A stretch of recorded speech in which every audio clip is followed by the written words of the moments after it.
hoje é realizada pelo Sr. Dr.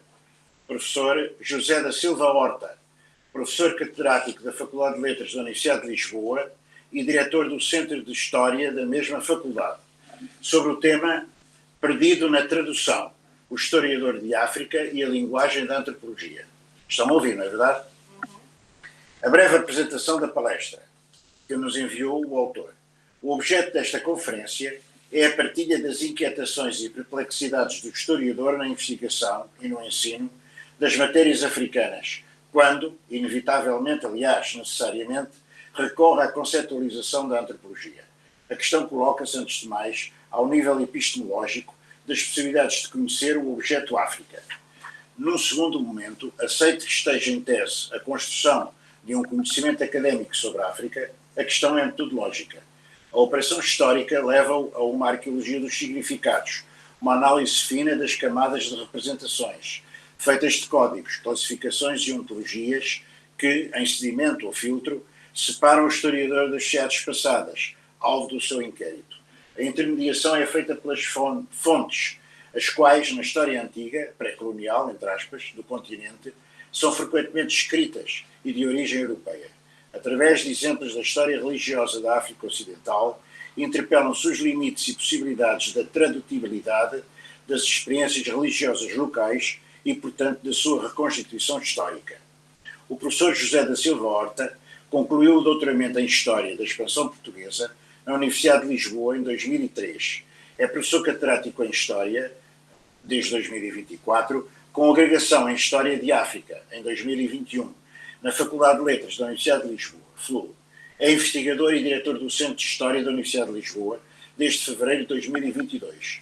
Foi professor convidado na École des Hautes Études en Sciences Sociales e na Universidade Federal de Minas Gerais, no Brasil. É professor da Academia das Ciências de Lisboa, membro da Academia das Ciências de Lisboa, entre outras academias nacionais. As suas publicações e o seu envolvimento em projetos de investigação têm sido dedicados aos primórdios da história da Grande Senegâmbia, costa da Alta Guiné, séculos XV a XVII e às suas interações atlânticas. Tem a palavra o professor José da Silva Horta, com o nosso grande agradecimento, e eu vou fechar o meu microfone pedindo a todos os outros que o façam o mesmo. Muito obrigado. Boa noite, espero que me estejam a ouvir. Eu queria, antes de mais, agradecer ao professor Vítor Oliveira Jorge o convite para preferir esta conferência, bem como ao professor Álvaro Campelo, anfitrião desta sessão, e na pessoa dos dois agradecer à Sociedade Portuguesa de Antropologia e Etnologia a oportunidade, no fundo, de partilhar estas reflexões convosco. É uma oportunidade interessante para mim, em jeito de balanço, reflexão, porque tenho a expectativa, que ainda não consegui confirmar, de terminar neste semestre letivo uma lecionação de mais de 20 anos de religiões africanas, ou mais propriamente de religiões em África. Esclareço que não me vou aposentar, mas apenas aguardo uma redução de serviço, do meu serviço docente, porque realmente tenho funções que, no meu centro de investigação, que exigem muito tempo. A dimensão correlata de professor é naturalmente a de investigador, que cada vez mais sou, da área a que há falta de melhor designação, vou chamar História Religiosa Africana. Religiões em África é a nova designação da unidade curricular na licenciatura em Estudos Africanos da Faculdade de Letras da Universidade de Lisboa, desde o ano passado, 2005, uma licenciatura da Universidade, agregando 3 escolas.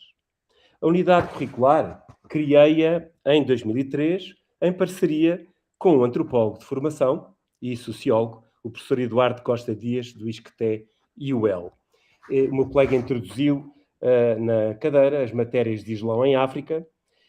Depois também comecei a lecionar o Seminário de Religiões Africanas, no âmbito do mestrado e doutoramento em História e Cultura das Religiões, também da FLU.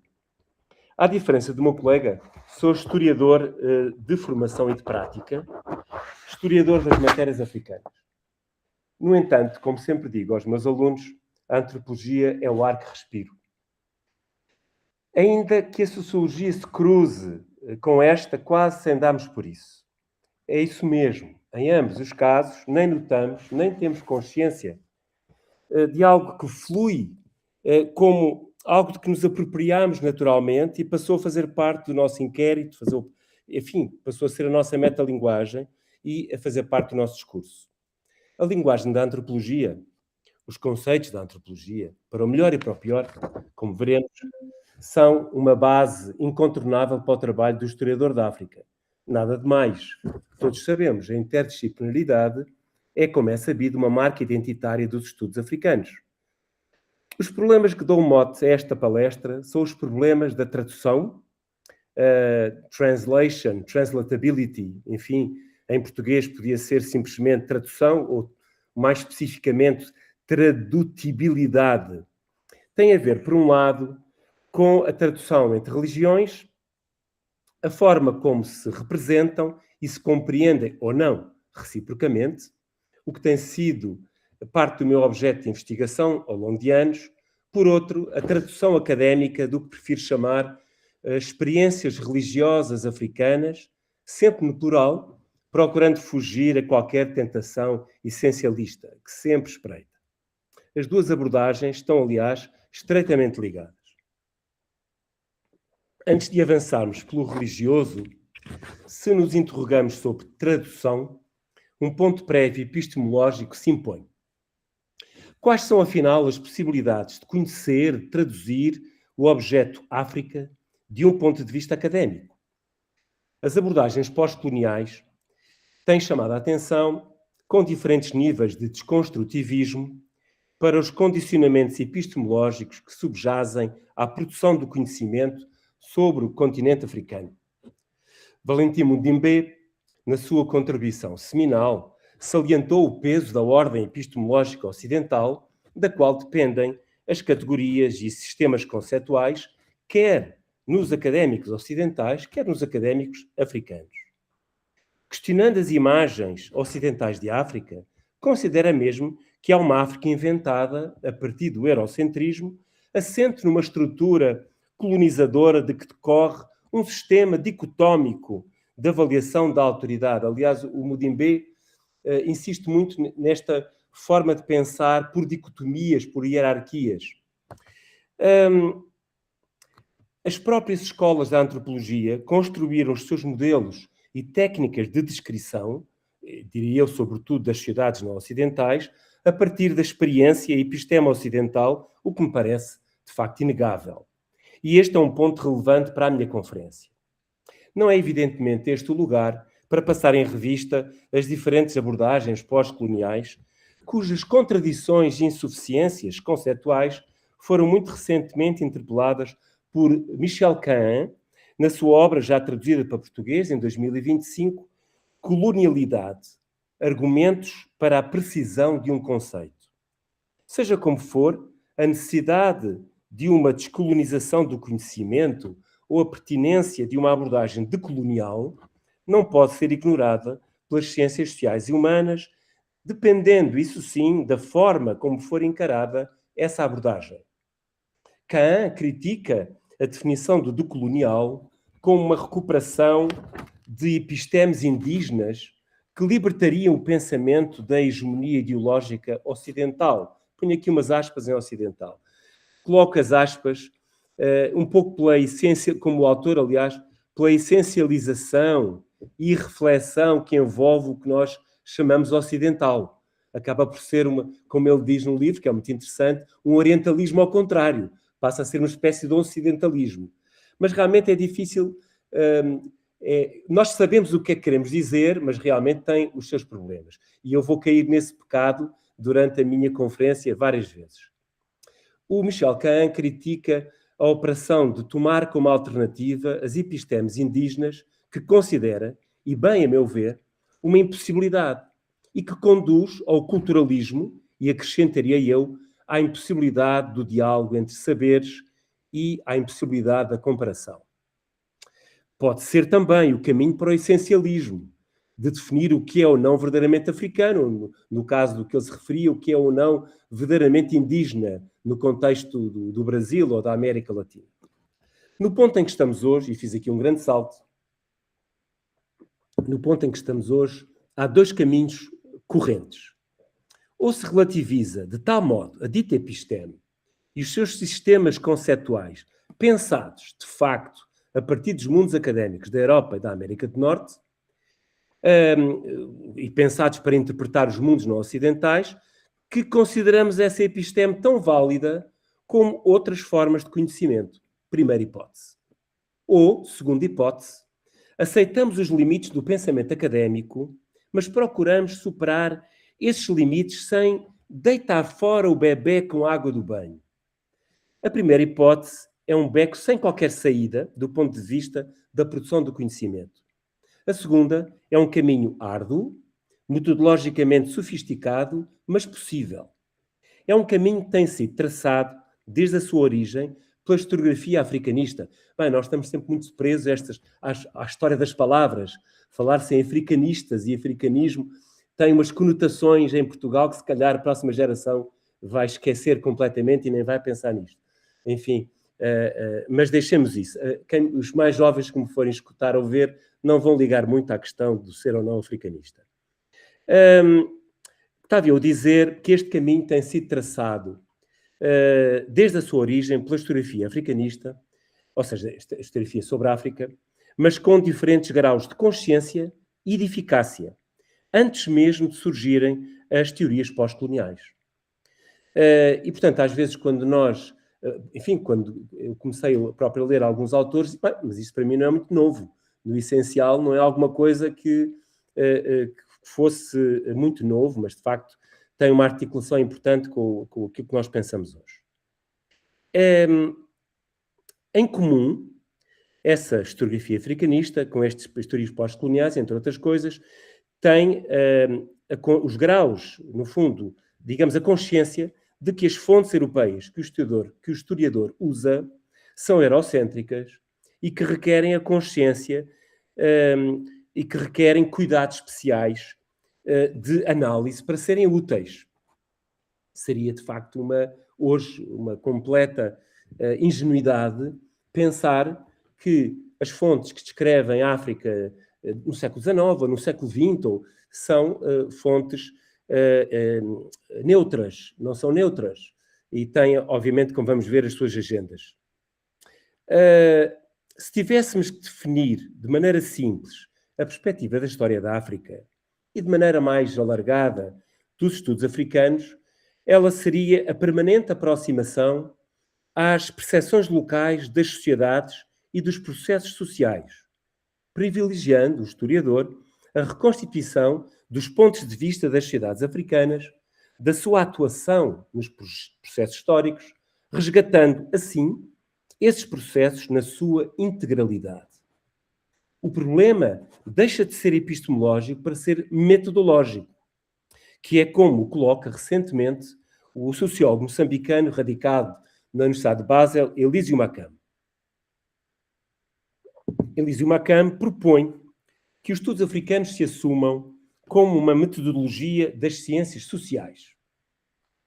Se na senda de Mudimbe, Macamo considera que África não é um objeto em si próprio, mas sim o resultado, ou seja, não é um absoluto, mas sim o resultado de uma construção, o paradoxo das ciências sociais é a representação de uma África que, sendo verdadeira, segundo os parâmetros das ciências sociais, não corresponde, ou nem sempre corresponde, à realidade percepcionada pelos africanos, nos diferentes mundos africanos, ainda que haja múltiplos processos de apropriação de categorias exógenas. Enfim, lembro-me de uma que tem a ver com religiões, que me vem logo à cabeça, feitiçaria, feiticeiro, enfim, que hoje no crioulo de Cabo Verde é feiticeiro, no crioulo da Guiné-Bissau é futicero, enfim, isto levava-nos longe, não é? Os estudos africanos dedicam-se, ou devem dedicar-se, a desconstruir sistematicamente estas visões desajustadas e é esse o método, talvez melhor, a abordagem metodológica para construir um novo conhecimento, o caminho para criar novas formas de pensar sobre a África.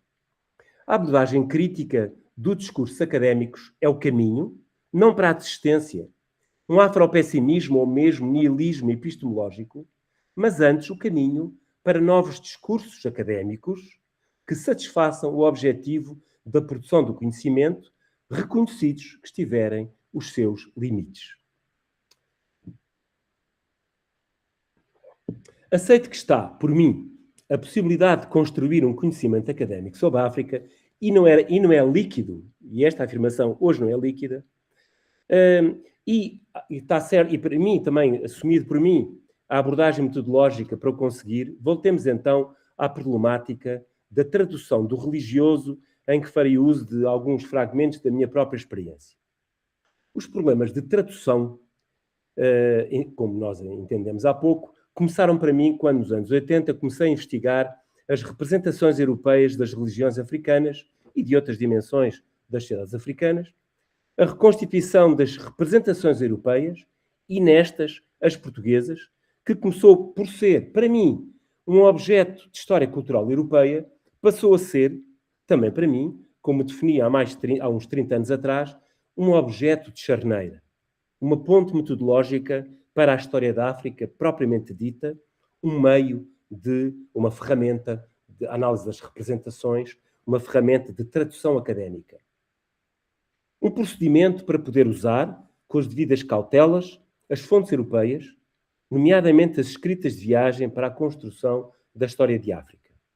Estas representações e os discursos que lhes dão corpo devem ser vistas como elemento intrínseco das agendas intelectuais e políticas que subjazem a essas fontes e aos seus produtores. Projetos que, não raro, visam a apropriação, a transformação ou mesmo o domínio dos mundos extra-europeus.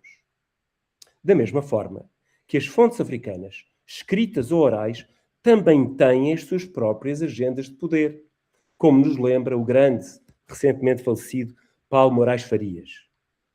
Os problemas de tradução têm sido para mim uma constante até hoje, em particular nestes mais de 20 anos de lecionação de religiões africanas, desde logo na justificação da designação da unidade curricular e da minha própria área de trabalho. Religiões.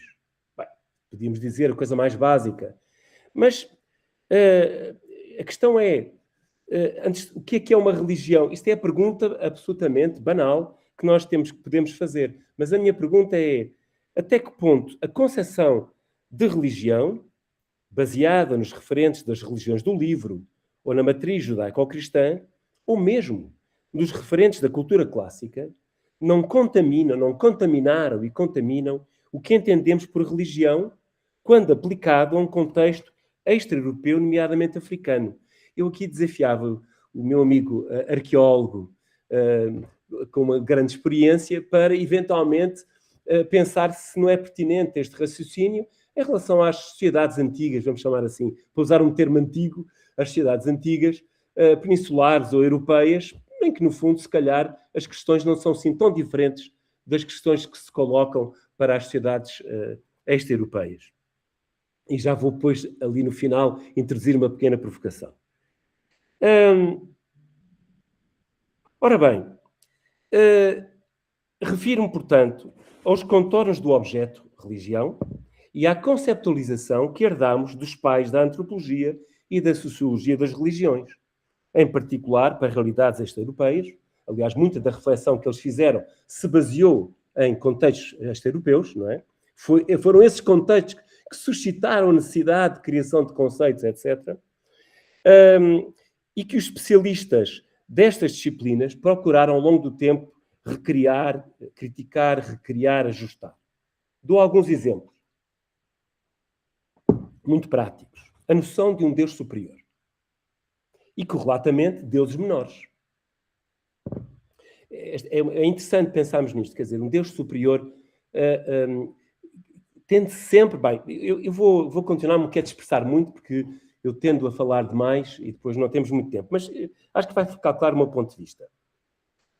A própria opção pelo conceito de Deus e de deuses ou divindades, o que vai dar ao mesmo, a hipervalorização de uma cosmologia tomada como sinónimo ou equivalente de religião, procurando encontrar uma espécie de regularidade dogmática ou doutrinária naquilo que são, antes de tudo, religiões de ação, de experiência, dando à cosmologia erradamente, uma centralidade que muito raramente tem, e aqui tem que abrir um parênteses, a não ser quando existe um esforço consciente de constituir um dogma como forma de emular ou rivalizar ou ir ao encontro de critérios de suposta credibilidade do que se considera ser uma verdadeira religião. Claro, pensando no cristianismo, no Islão, etc. Estou a falar nas religiões africanas ou de matriz africana. Ou seja, no fundo, tentar aproximar-me daquele modelo para obter um reconhecimento social a par de outras religiões. Eu estou a falar, para não falar apenas teoricamente, eu estou-me a referir, por exemplo, ao movimento que se tem visto nas várias vertentes do candomblé, em que há uma reflexão, uma espécie de reflexão teológica, não é? Uma busca de uma unicidade teológica e um regresso à África a pensar nessa tentativa de ter uma doutrina fixa, não é?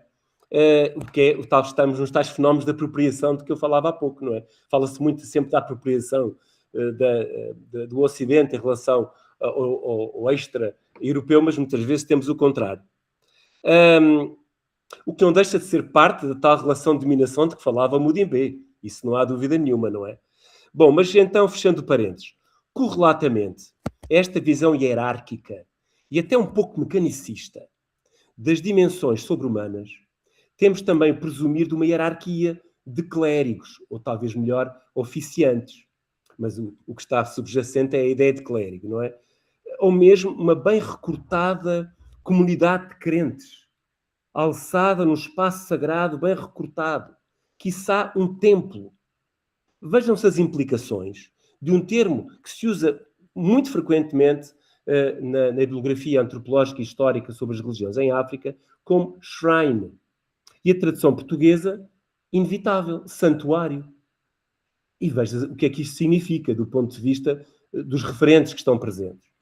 E aqui é um ponto fundamental. O próprio teocentrismo, seja ele monoteísta ou politeísta, é absolutamente redutor e não traduzível na maior parte dos contextos africanos, caracterizados por uma pluralidade de entidades que se interconectam no cotidiano e em diferentes fases da vida com os seres humanos. Além do pensamento dicotómico, com várias declinações na intelectualidade ocidental, e não só, e na intelectualidade africana e americana, e etc., etc., de Aristóteles a Descartes, ou mesmo a Dilthey, o homem que pensou a separação, como sabem, pensou a separação das ciências humanas e das ciências da natureza, que envolve incompatibilidades epistemológicas ou mesmo cognitivas, a que me irei dedicar num exemplo que vou trazer mais adiante. De facto,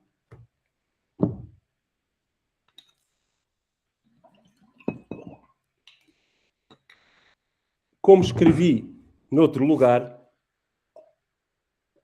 antropólogos como White McGaffey, historiadores como Joseph Miller, o segundo já falecido, são de facto muito críticos do uso dado aos conceitos usados por uns e por outros, antropólogos e historiadores, que Miller considera abstrações herdadas da etnografia colonial.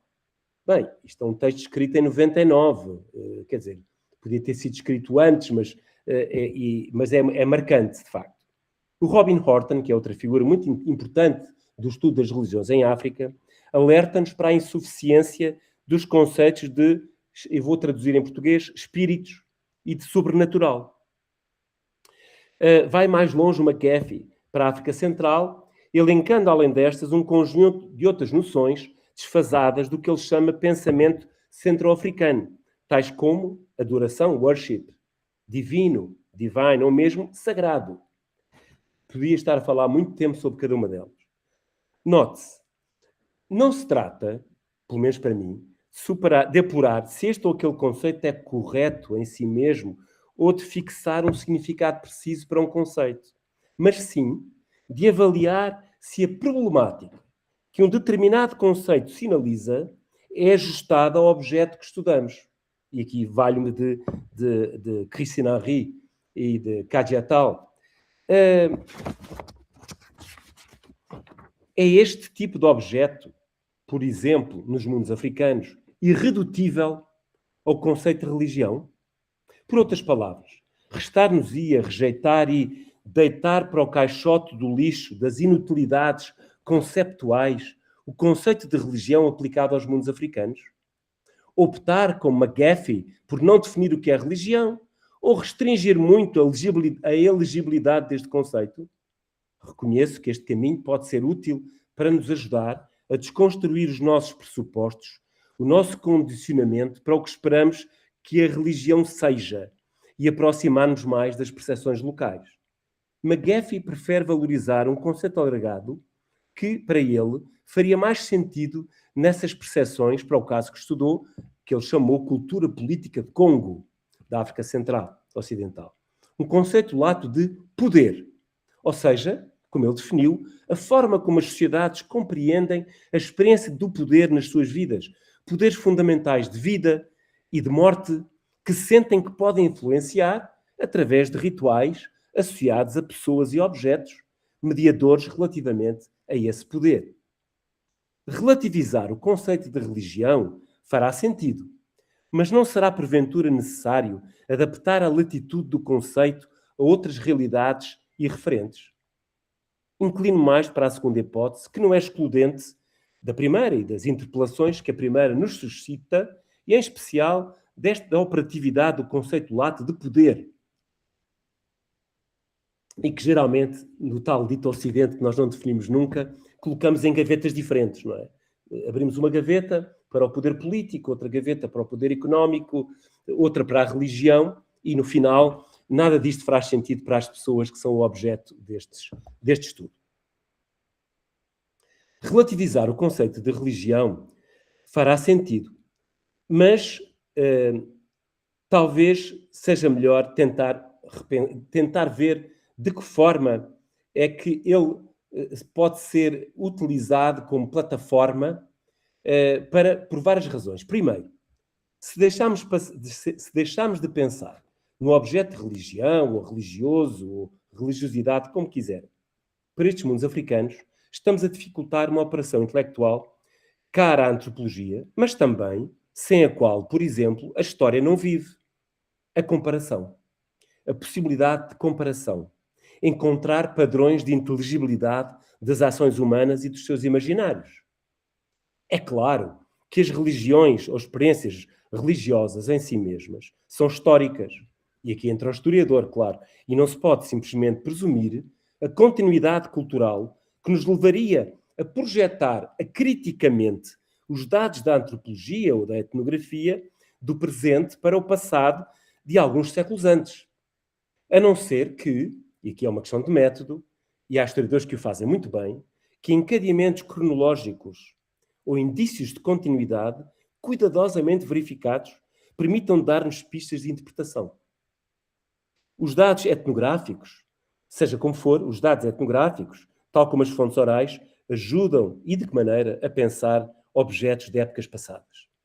Segundo, porque da tradição antropológica sobre a religião, na sequência de Taylor e da tradição sociológica na senda de Durkheim, a que podíamos acrescentar a paternidade de Max Weber e outros, e das críticas subsequentes ao longo do século XX, resulta, a meu ver, um denominador comum sobre o que constitui o objeto religioso, que é, na meu ver, a condição de fazer dialogar os saberes académicos e as expressões locais. Estudar as relações ou interações entre os seres humanos e os seres por estes percepcionados como sobre-humanos. Numa perspectiva da antropologia cognitiva, complementar às críticas de Robin Horton ou McGaffey, podemos, com Maurice Bloch e outros autores, especificar o problema. Não tanto, ou pelo menos não apenas, como desfazamento face ao pensamento dos contextos estudados, no sentido de pensamento consciente de cultura, mas face a modos cognitivos distintos. Entre outras dimensões desta abordagem, incluem-se processos mentais distintos de compreensão do mundo, tais como a ausência de uma oposição ontológica entre material e imaterial, físico e metafísico, matéria e objeto. Esta constitui um lado da dificuldade de aceder, por parte dos antropólogos, e eu acrescentaria, por força de razão, dos historiadores, àquilo que é implícito ou inconsciente nas suas fontes, que daria conta da compreensão do mundo por determinados indivíduos ou grupos de pessoas. Intencionalmente, não restrinjo a ontologia desses seres ao sobrenatural, ou mesmo ao espiritual, ou mesmo ao invisível. Na verdade, como mostram antropólogos como Horton e Bloch, a dicotomia material e imaterial, o espiritual e metafísico, não são operativas para explicar as experiências religiosas de muitas sociedades africanas. E cá estou eu a não viver seus antropólogos, não é? Bom, e para este ponto trago o primeiro exemplo de história religiosa da África Ocidental. A intermediação para a construção desta história religiosa, é feita pelas fontes, as quais, na história antiga, como prefiro chamar de pré-colonial, na história antiga do continente, são frequentemente escritas e de origem europeia.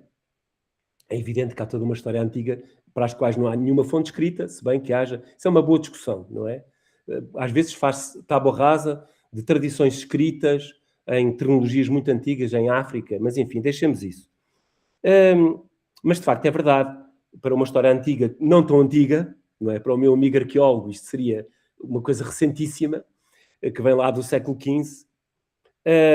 Estamos a falar de fontes escritas e quase sempre de origem europeia,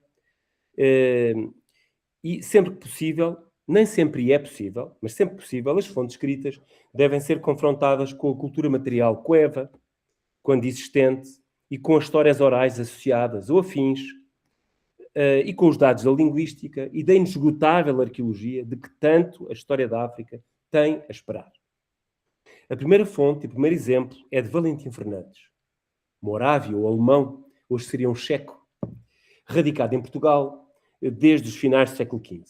Só para sabermos quem ele era e as suas intenções ou a sua agenda. Ele foi um dos introdutores da imprensa no nosso país, frequentou o círculo de corte de Dom Manuel, foi encarregado de negócios de comerciantes estrangeiros, teve acesso a informações em primeira mão que recolheu em testemunho pessoal relativas à África Ocidental. A sua descrição de Ceuta por sua costa, de Mauritânia e Etiópia, e depois ele continua, seguindo por vezes alguns lugares do sertão da terra firme, uma obra da volta de 1507, sobretudo, mas com acrescentos até 1510, constituiu uma das duas primeiras visões de conjunto das sociedades da África Ocidental no início do século XVI, em conjunto com o Esmeraldo de Duarte Pacheco Pereira.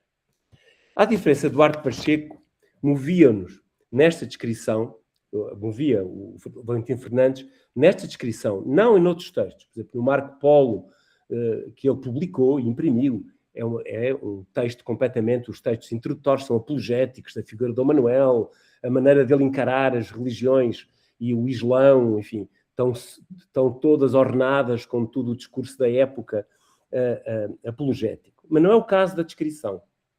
Eu diria que os interesses que caracterizam o Valentim Fernandes neste ato de compilar manuscritos, entre eles os da descrição, são próprios do humanismo da sua época. Era um curioso do mundo, digamos assim.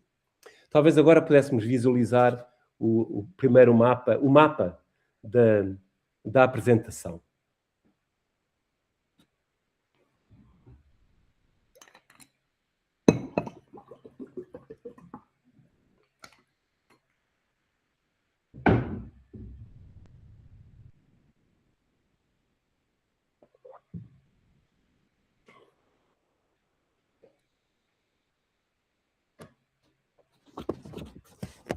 Não é possível vê-lo em tamanho maior, não?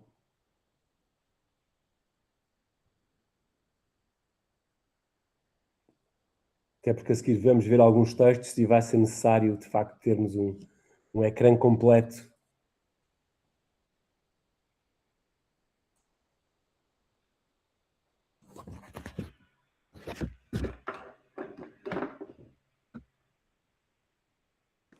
Não é possível só com aquela forma.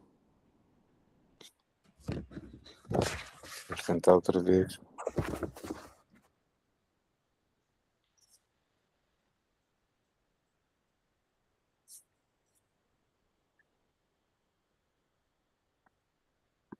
Não consegue partilhar o seu próprio ecrã? Estou a partilhar. Sim, e Estão a ver? agora estou a ver bastante bem. Agora está bastante Ok. melhor, sim, está bastante melhor. Depois na parte de leitura de alguns certos vai ser mais difícil, mas vamos ver. Então, nós estamos a falar para aquilo que vos trago. O exemplo que trago é sobre a Serra Leoa Histórica, ela está aqui, representada aqui no mapa, não corresponde propriamente é mais abrangente que a atual Sierra Leone, que tem um nome um pouco estranho, fruto da história. E, portanto, estamos a algures entre o sul da Guiné-Conakry e o noroeste, centro-noroeste da atual Serra Leone. E para esta região, o Valentim Fernandes, a partir de um informante português, Álvaro Velho, do Barreiro, que residiu quase uma década na região, conseguiu dar-nos acesso a uma das mais completas visões da vida religiosa naquele espaço cultural, não é? Só ultrapassado um século depois, bem, eu diria que para aquela região, só ultrapassado um século depois pela Etiópia Menor do padre Manuel Álvares. É claro que eu só vos dou um pequeno excerto, é um texto, são alguns fólios, mas extremamente completos sobre toda a vida religiosa, desde o nascimento, os enterramentos, o que era o casamento, a iniciação, a guerra, enfim, etc, etc. A cura, os rituais de cura, uma coisa absolutamente muito, muito completa de um informante que naturalmente viveu por dentro estes rituais e esta realidade, não é? E eu só vos vou dar um pequeno excerto para nós tentarmos aqui falar um pouco da tradução. E podemos ver então o próximo. Então, aqui estamos a falar do início de uma descrição sobre as religiões da Serra Leoa, sobretudo ele está a pensar aqui nesta descrição, a descrição propriamente é sobre, sobretudo sobre que vem no texto, os Temne e os Bulome, não é, desta área, aqui do norte da Serra Leoa, sobretudo esta descrição, mas que eu penso que depois, ao longo da descrição, ela vai de facto alargando-se até, de facto, quase até aquilo que é atual, aquilo que é, enfim, a Costa da Malagueta, como se dizia naquela época, não é? A atual Libéria. Enfim, a fronteira quase com a atual Libéria. Bom, isso é interessante porque esta questão do espaço é sempre muito importante para nós, porque temos que saber qual é o espaço qual é a escala em que vamos trabalhar, não é? É um pouco isso. Mas então, vamos analisar aqui este excerto. Todas as aldeias da Serra Leoa, eu peço aos meus anfitriões para me dizerem se não estou a abusar do tempo, não é? Todas as aldeias da Serra Leoa têm uma fé e são idólatras. Eu estou aqui mais ou menos a dar no texto com a ortografia atualizada. E são idólatras.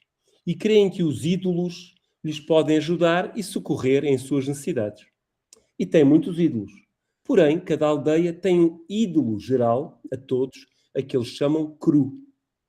Este cru é uma árvore só, muito velha, por eles chamada manipeiro, que é gorda e ramada, e é pau muito mole e tem espinhas. As folhas dela são como de oliveiras, e o fruto dele é como ameixas brancas.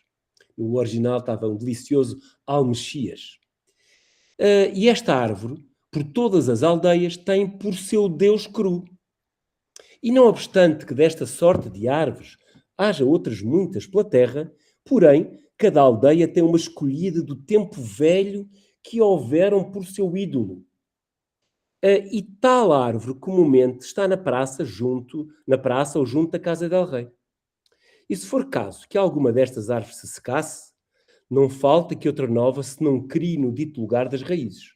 Assim que o seu ídolo cru sempre tem no lugar antigo de seus antecessores, que a nenhum lembra senão ali. E depois vê um passo muito delicioso, em que de facto se ouve a voz local, digamos assim, das raras, para esta época, para outros espaços e outros tempos, se calhar é muito comum, nos centros missionários, por exemplo, do Congo ou de Angola, etc., já é mais corrente, mas para este espaço é muito raro, sobretudo para esta cronologia, nesse século XVI, que é ouvir as vozes africanas, digamos assim, em discurso direto, quase. Álvaro Velho perguntou ao negro velho: porque criam naquele pau, e não em Deus que criou o céu e a terra, etc. Respondeu o velho e disse que bem sabiam daquele Deus. E criam neste pau porque sabiam que ele era mandado de cima. E outra resposta não deu. Portanto, o nosso amigo Álvaro Velho não ficou muito contente com esta resposta. Então agora vamos tentar ver as camadas que nós temos aqui. Nós temos uma primeira camada que é a classificação implícita que está implícita a este texto, que é evidentemente um texto escrito por um cristão e que usa uma classificação corrente na época destas religiões como religiões de idolatria ou idólatras. Ora, o ponto aqui é importante, porque a idolatria, enfim, isto é uma coisa de conhecimento geral, mas muitos dos jovens que eventualmente vão ver este vídeo não conhecem estas coisas. A idolatria opõe-se à latria, não é? Que é realmente o verdadeiro culto a Deus. Isto vem tudo naquilo que eu costumo chamar o livrinho, sem nenhuma ofensa, que é o Antigo Testamento, e que, onde estas coisas estão muito claras e que são marcas profundas de toda a maneira de pensar, de facto, do Ocidente. O famoso episódio do bezerro de ouro, e que, enfim, que o povo de Israel faz um ídolo e vai adorar o ídolo em vez de adorar o Criador, enfim, e destrói-se o bezerro de ouro, enfim, isto levava muito longe, mas quer dizer, o que nós temos aqui é realmente um sistema classificatório, que é o sistema possível para um autor europeu que vai, com conhecimento de causa, não é? Que é um autor europeu informado, não é? E que tem que traduzir ele próprio aquilo que lhe está a ser dito, mas o informante português certamente que utilizou estas categorias, enfim, calcula, não estávamos lá para ver, mas era o que era espontâneo e, digamos, normal. Ora, a questão que se coloca aqui é, de facto, esta questão de adorar a criatura em vez de adorar o Criador, não é? Bem, eu costumo dizer aos meus alunos, bom, então, olha, vocês para lerem este texto está cheio de ídolos, não é? Ídolos de uma ponta à outra, não é? Adoram este ídolo, adoram aquele ídolo, não sei o quê, acham que os ídolos fazem, que os ídolos compõem, etc. Eu costumo dizer aos alunos, olha, em vez da palavra ídolo, experimentem pôr a palavra espírito. E vão ver que o texto vai ser completamente legível. E realmente a gente olha para ali e começa a perceber, bem, ok, há um espírito geral a todos, aqueles chamam cru, ok? E depois, bem, mas às tantas temos ali o Deus cru, não haja dúvida. E depois temos o tal diálogo que vamos ver. Bem, já vamos ver se o espírito é suficiente ou não. Cru. Cru é realmente um termo vernáculo, é um termo do temné, cru ou curu, não é? Que quer dizer Deus ou céu, não é? Mas já a tradução em Deus é complicado, porque já é mesmo a tradução ocidental, chamar Deus, digamos assim. Mas tomemos por bom o diálogo do Álvaro Velho com o Negro Velho, com o ancião, não é? E quais são as questões que aqui aparecem? Bem, aqui é muito evidente a dificuldade de tradução entre o cristianismo e as religiões locais, que era aquela primeira dimensão da tradução. Como é que as religiões se conseguem realmente compreender reciprocamente? Isto é claramente um diálogo de surdos, porque um e outro partem de pressupostos completamente diferentes. E vamos ver a que ponto. Realmente, reparem, se reparar no diálogo, o Álvaro Velho diz, porque é que acreditam naquele pau? Ele nem diz aquela árvore, ele diz aquele pau. Portanto, ele está a dizer a matéria, a madeira, e não em Deus que criou o céu e a terra. Ora, obviamente que para o Negro Velho, nós agora podemos tentar interpretar o que está aqui em causa. Obviamente que há uma noção de Deus, aliás, a noção de Deus é praticamente universal, um Deus, um par criador, enfim, pode ter variantes, mas quer dizer, a ideia de criação. Agora, a questão é a importância que tem o Criador na vida religiosa ou não. Naturalmente, que o velho diz, não, o pau é mandado de cima, portanto, o tal céu do cru, não é? É mandado de cima, claro, em última análise, só que para a questão é, na interpretação local, seria tudo a mesma coisa. Reparem, a dicotomia material e espiritual não fazia sentido, porque na relação entre os seres humanos e as forças sobre-humanas, a noção de cru é simultaneamente, sem contradição, aquilo que na episteme ocidental se conceptualiza como matéria e espírito. E ponho aqui espírito entre aspas. Físico e metafísico. São categorias exógenas que não fariam nenhum sentido localmente. não seria operativo traduzir cru e os ditos ídolos por espíritos, porque não é assim que eles são concebidos. Não seria suficiente para compreender que a árvore pode ser simultaneamente uma árvore, pode ser simultaneamente cru, ser simultaneamente uma ponte com o além, e tudo isso na mesma coisa. E afetar a árvore é afetar o poder que está por trás, não é? Isto é uma enorme dificuldade. Portanto, o conceito de idolatria choca aqui com aquilo que é uma outra forma de pensar. Ora, esta indistinção é importante para compreender as funções rituais da cultura material temna ou atribuída genericamente aos sapi. Eu não tenho tempo de desenvolver ou exemplificar este ponto, tratei isso num artigo que vai ser publicado, está prestes a ser publicado. Direi apenas que os objetos sapi, enfim, não vou explicar, não tenho aqui muito tempo de explicar, mas é uma categoria de chapéu de chuva para esta região, esculpidos em marfim entre os finais do século XV e o século XVII, foram muito apreciados nas cortes europeias, ou junto a uma elite mercantil europeia endinheirada, eram, na época, objetos rituais, que faziam presentes nos rituais as entidades, ou os poderes das entidades, ou a representação de poderes dessas entidades, que os escultores integravam no programa iconográfico dos seus artefactos. Aliás, produzidos especificamente para certo tipo de rituais, como é o caso dos rituais de iniciação na antiga Serra Leoa. Podemos ver muito rapidamente aqui um diapositivo em que está um esplêndido objeto, que é um saleiro sapi, do British Museum, não é? Em que nós vemos aqui, bem, não tenho tempo muito de explicar, mas são aqui aqueles que estão a ser iniciados. Reparem as escarificações que aqui aparecem. Estas mulheres estão escarificadas, não é? Já estão escarificadas, portanto, já houve aqui a iniciação, mas agora vamos ver o slide seguinte, que é um pormenor digamos, da tampa do saleiro. E nós vemos aqui crocodilos a comerem, a tocarem uma jovem, aparentemente é uma rapariga, e ela, reparem que ela não está a resistir propriamente a esta interação com o crocodilo, que está aqui a tocar na cabeça, e aqui está simbolicamente, e aqui a antropologia, lá está ela a ajudar-nos, nem saberíamos como pensar isto, a obliterar os genitais, os elementos, digamos que classicamente a antropologia diz que são os elementos masculinos dos genitais, como forma de concretizar o próprio processo de iniciação. Ora, estes espíritos, estes animais que aqui estão, não são apenas crocodilos, são seres sobre-humanos, nos quais se transformam os iniciados para ganharem uma nova identidade de iniciados. Bom, não teremos tempo aqui que explicar. O ponto aqui é estes seres são vistos no cotidiano, são observados, não é? Há histórias que nunca mais acabam, por exemplo, na Guiné-Bissau, da relação entre um determinado grupo de bijagós e os crocodilos, por exemplo, que eles seriam, no fundo, são duplos animais, são homens e são crocodilos. Bem, portanto, estamos aqui, de facto, a falar num universo em que estas dicotomias natural-sobrenatural não fazem nenhum sentido, não é? Porque é que é um ser sobrenatural se eu empiricamente posso estar a olhar para ele, digamos assim, não é? Ora bem, neste caso, a Serra Leoa remete-nos para um segundo exemplo, para a experiência religiosa viva na atualidade e a respectiva cultura material na Guiné-Bissau, em Cacheu, norte da Guiné-Bissau. Isto é em fevereiro de 2020. Nós temos aqui em Cacheu, na zona da antiga Vila Quente, a parte histórica da povoação em que sobretudo viviam os africanos, um poilão.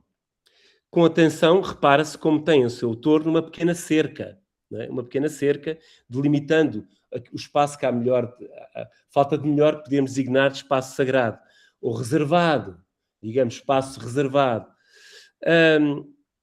que delimita este espaço que depois concentra vários rituais.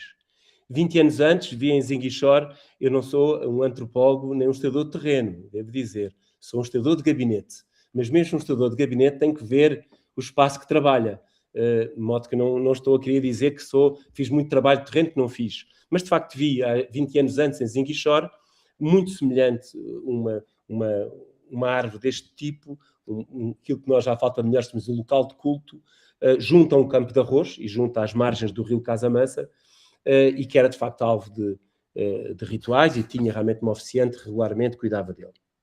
O próximo slide, eu vou buscar naturalmente esse exemplo por comparação com o da Serra Leoa que eu estive a falar agora, não é?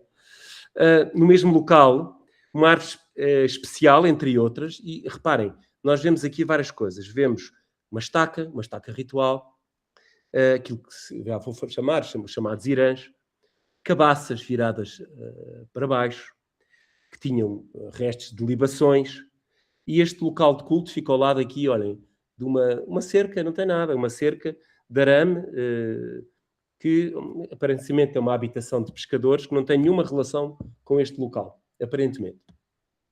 O próximo slide. E aqui nós temos um dos chamados irãs, Irã do crioulo guineense, que é um termo viajante, digamos assim, na Senegal e Alta Guiné, para entidades, podemos chamar tutelares e protetoras, e apropriado pela etnologia colonial como uma noção guarda-chuva para todo o tipo de culto que envolvia o recurso a um elemento ritual material, fosse figurativo ou abstrato, algo que obcecava os observadores exteriores da época colonial, que se apressaram a qualificar as religiões locais de fetichismo, não é? Um termo que hoje seria absolutamente fora de uso. Curiosamente, o termo fetichismo, enfim, vem por várias voltas, vem do termo português feitiço, enfim, isto que tem uma dupla acessão, enfim, o encantamento e o objeto, etc.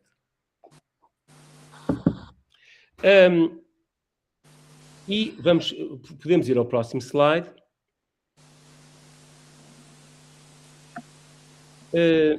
Neste caso, nós não sabemos bem o que está aqui representado. Podia ser ou não antepassado, com prestígio e poder, assinalado aqui nesta medalha, infelizmente, um pequeno passeio fora do centro de Cacheu, não foi possível aprofundar, mas que é, de facto, aquilo que geralmente se chama o Irã, de facto, a representação de alguém que, de facto, neste caso já faleceu, e não sabemos se tem uma relação ou não familiar com os habitantes daquela morança, que é, no fundo, esta parte, um complexo habitacional de uma família alargada na Guiné-Bissau.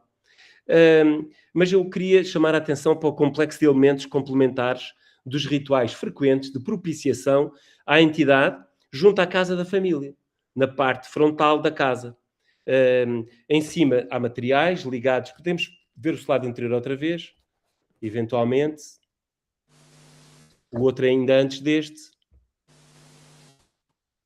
Cá está, uma série de elementos ligados a amuletos, para proteção,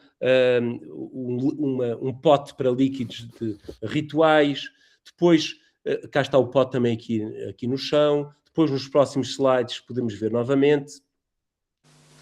E vem aqui o tal, enfim, saiu ano passado, ou o mais velho falecido, para usar o termo do Kopitov, o Igor Kopitov não ficou nada satisfeito com o termo da antropologia para cultos antepassados e disse, bem, os antepassados são mais velhos falecidos, estão em cadeia, têm uma cadeia contínua com os vivos, não é? Por isso é que eles são importantes, não é? E é interessante porque o tal pote era um pote para fazer libações feitas sobre a cabeça do antepassado, por exemplo, com vinho de palma, para propiciar os seus poderes protetores. Portanto, é uma atividade contínua, não é? Entre esta casa e a casa do lado esquerdo ficava uma entrada para a morança, que era guardada por várias estacas, como a outra que nós vimos há pouco, representando também antepassados e espíritos ou seres tutelares, com a mesma função protetora. E agora podemos passar ao próximo slide.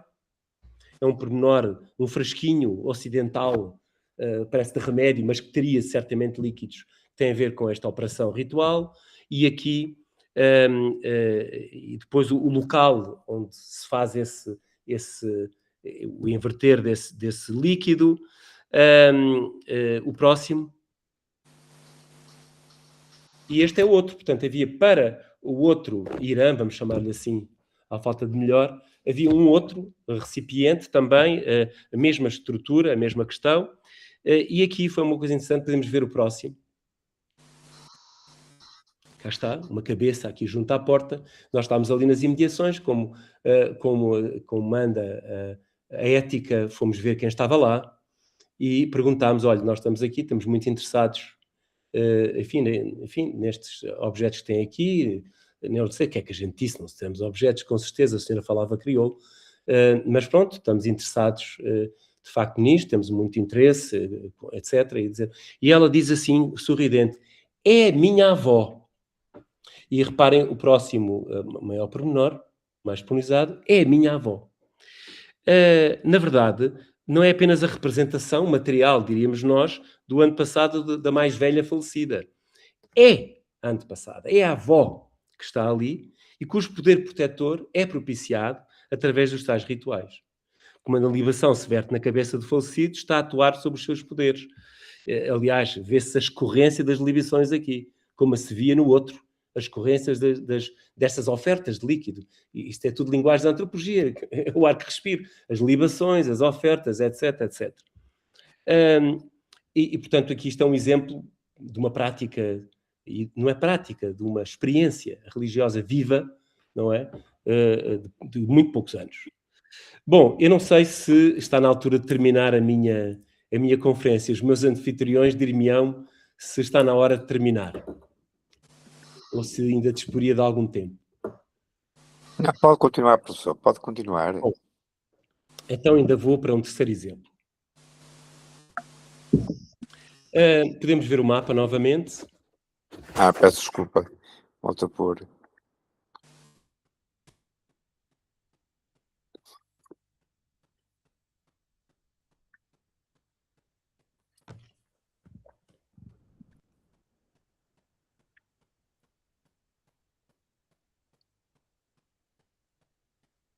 Certo. Bom, então aqui vê-se mais ou menos o rio Gâmbia e estamos a falar de um local que fica aqui a jusante da atual Cassano, ou antigo Cação em português, na época do século XVII e do século XVIII, etc. E seria mais ou menos por aqui, enfim, já entre o curso médio e o curso baixo do atual Gâmbia.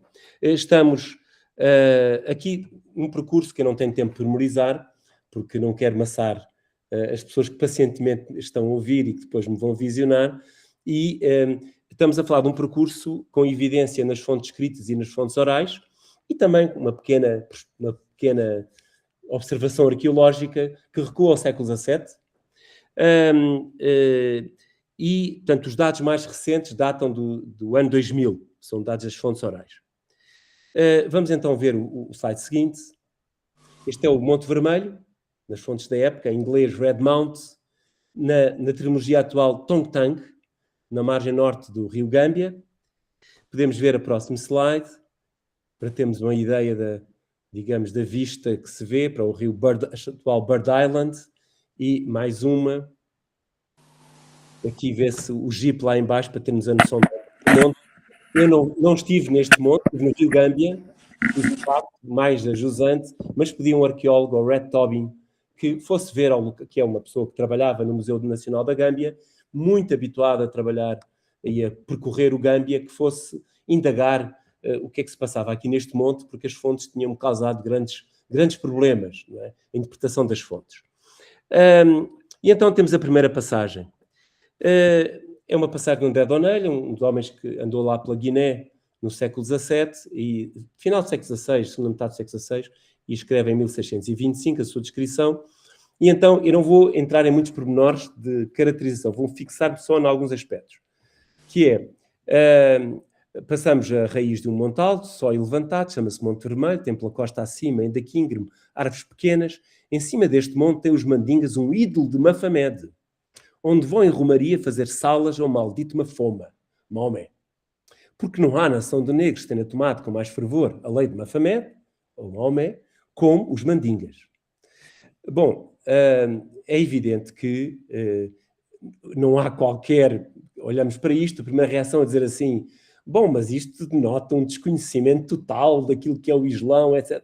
Não, o nosso amigo Donelli estava absolutamente confundido, porque ele tinha a imagem dos muçulmanos dos mandingas como muçulmanos, e não lhe passava pela cabeça que esses mandingas muçulmanos pudessem fazer um culto que ele, à partida, poderia designar como ídolo, um culto de idolatria. Mas eu não tenho tempo para explicar mais. O importante para mim não é isso. É, de facto, a natureza da entidade que vai estar ali ou não. Podemos ver o próximo slide.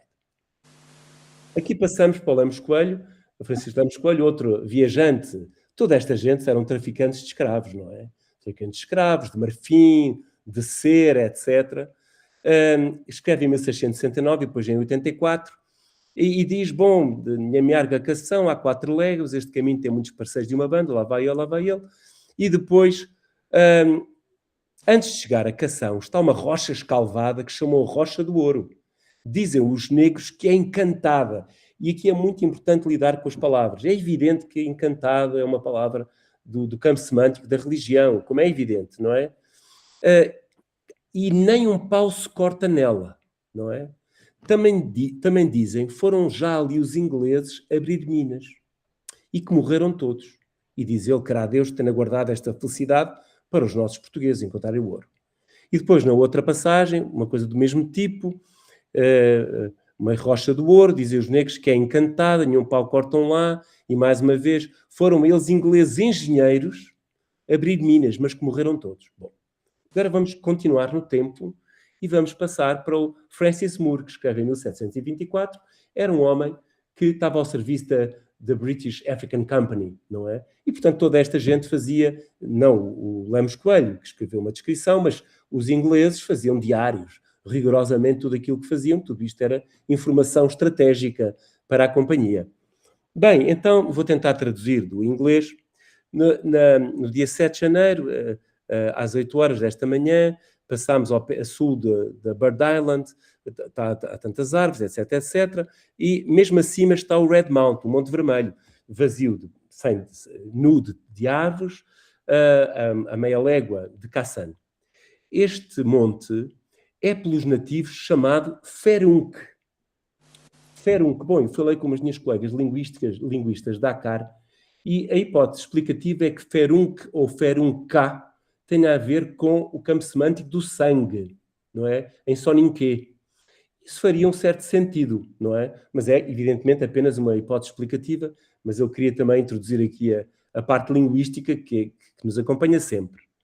Dos quais dizem 1000 histórias estranhas. Como, por exemplo, que havia abundância de ouro, mas o diabo tornou-se zangado, ficou zangado e levou todo o ouro numa noite. É um rio pequeno, de uma determinada altura, muito vermelho e inclinado, está virado para o lado do rio, e depois diz isto. Eu encontro em um dos diários que este monte já foi examinado. Ou seja, tem a ver com aquilo que o Lemos Coelho dizia, que os tais engenheiros de Minas tinham dado à procura do ouro. E vamos então agora, finalmente, à tradição oral recolhida pelo Red Tobin, com 2 informantes, com dois tradutores muito habituados a trabalhar nesta área, e os informantes foram o Bolong Dramé, da aldeia de Madina. Bem, eu vou tentar traduzir também do inglês. E estou quase a acabar. O nome Tongtang foi trazido, agora é a questão do nome do rio, claro, não é? Do nome do monte. Tongtang. Bem, o nome foi traduzido porque cada vez que nós dizemos o nome Manjumba Konko, afogas-te no rio, as pessoas também veem um crocodilo branco que vivia no rio à volta do monte e que era muito misterioso. E um homem que estava a ir ao longo do rio com a sua mulher viu o crocodilo e matou o crocodilo com a sua arma de fogo e imediatamente o homem morreu. E depois que as pessoas viram outro crocodilo com uma thumb tree on its back, isto é complicado traduzir, eu diria que este foi dito sick, portanto foi isto que foi ouvido, não é? Foi isto que foi ouvido ao informante, mas isto parece significar uma árvore túmulo, não é?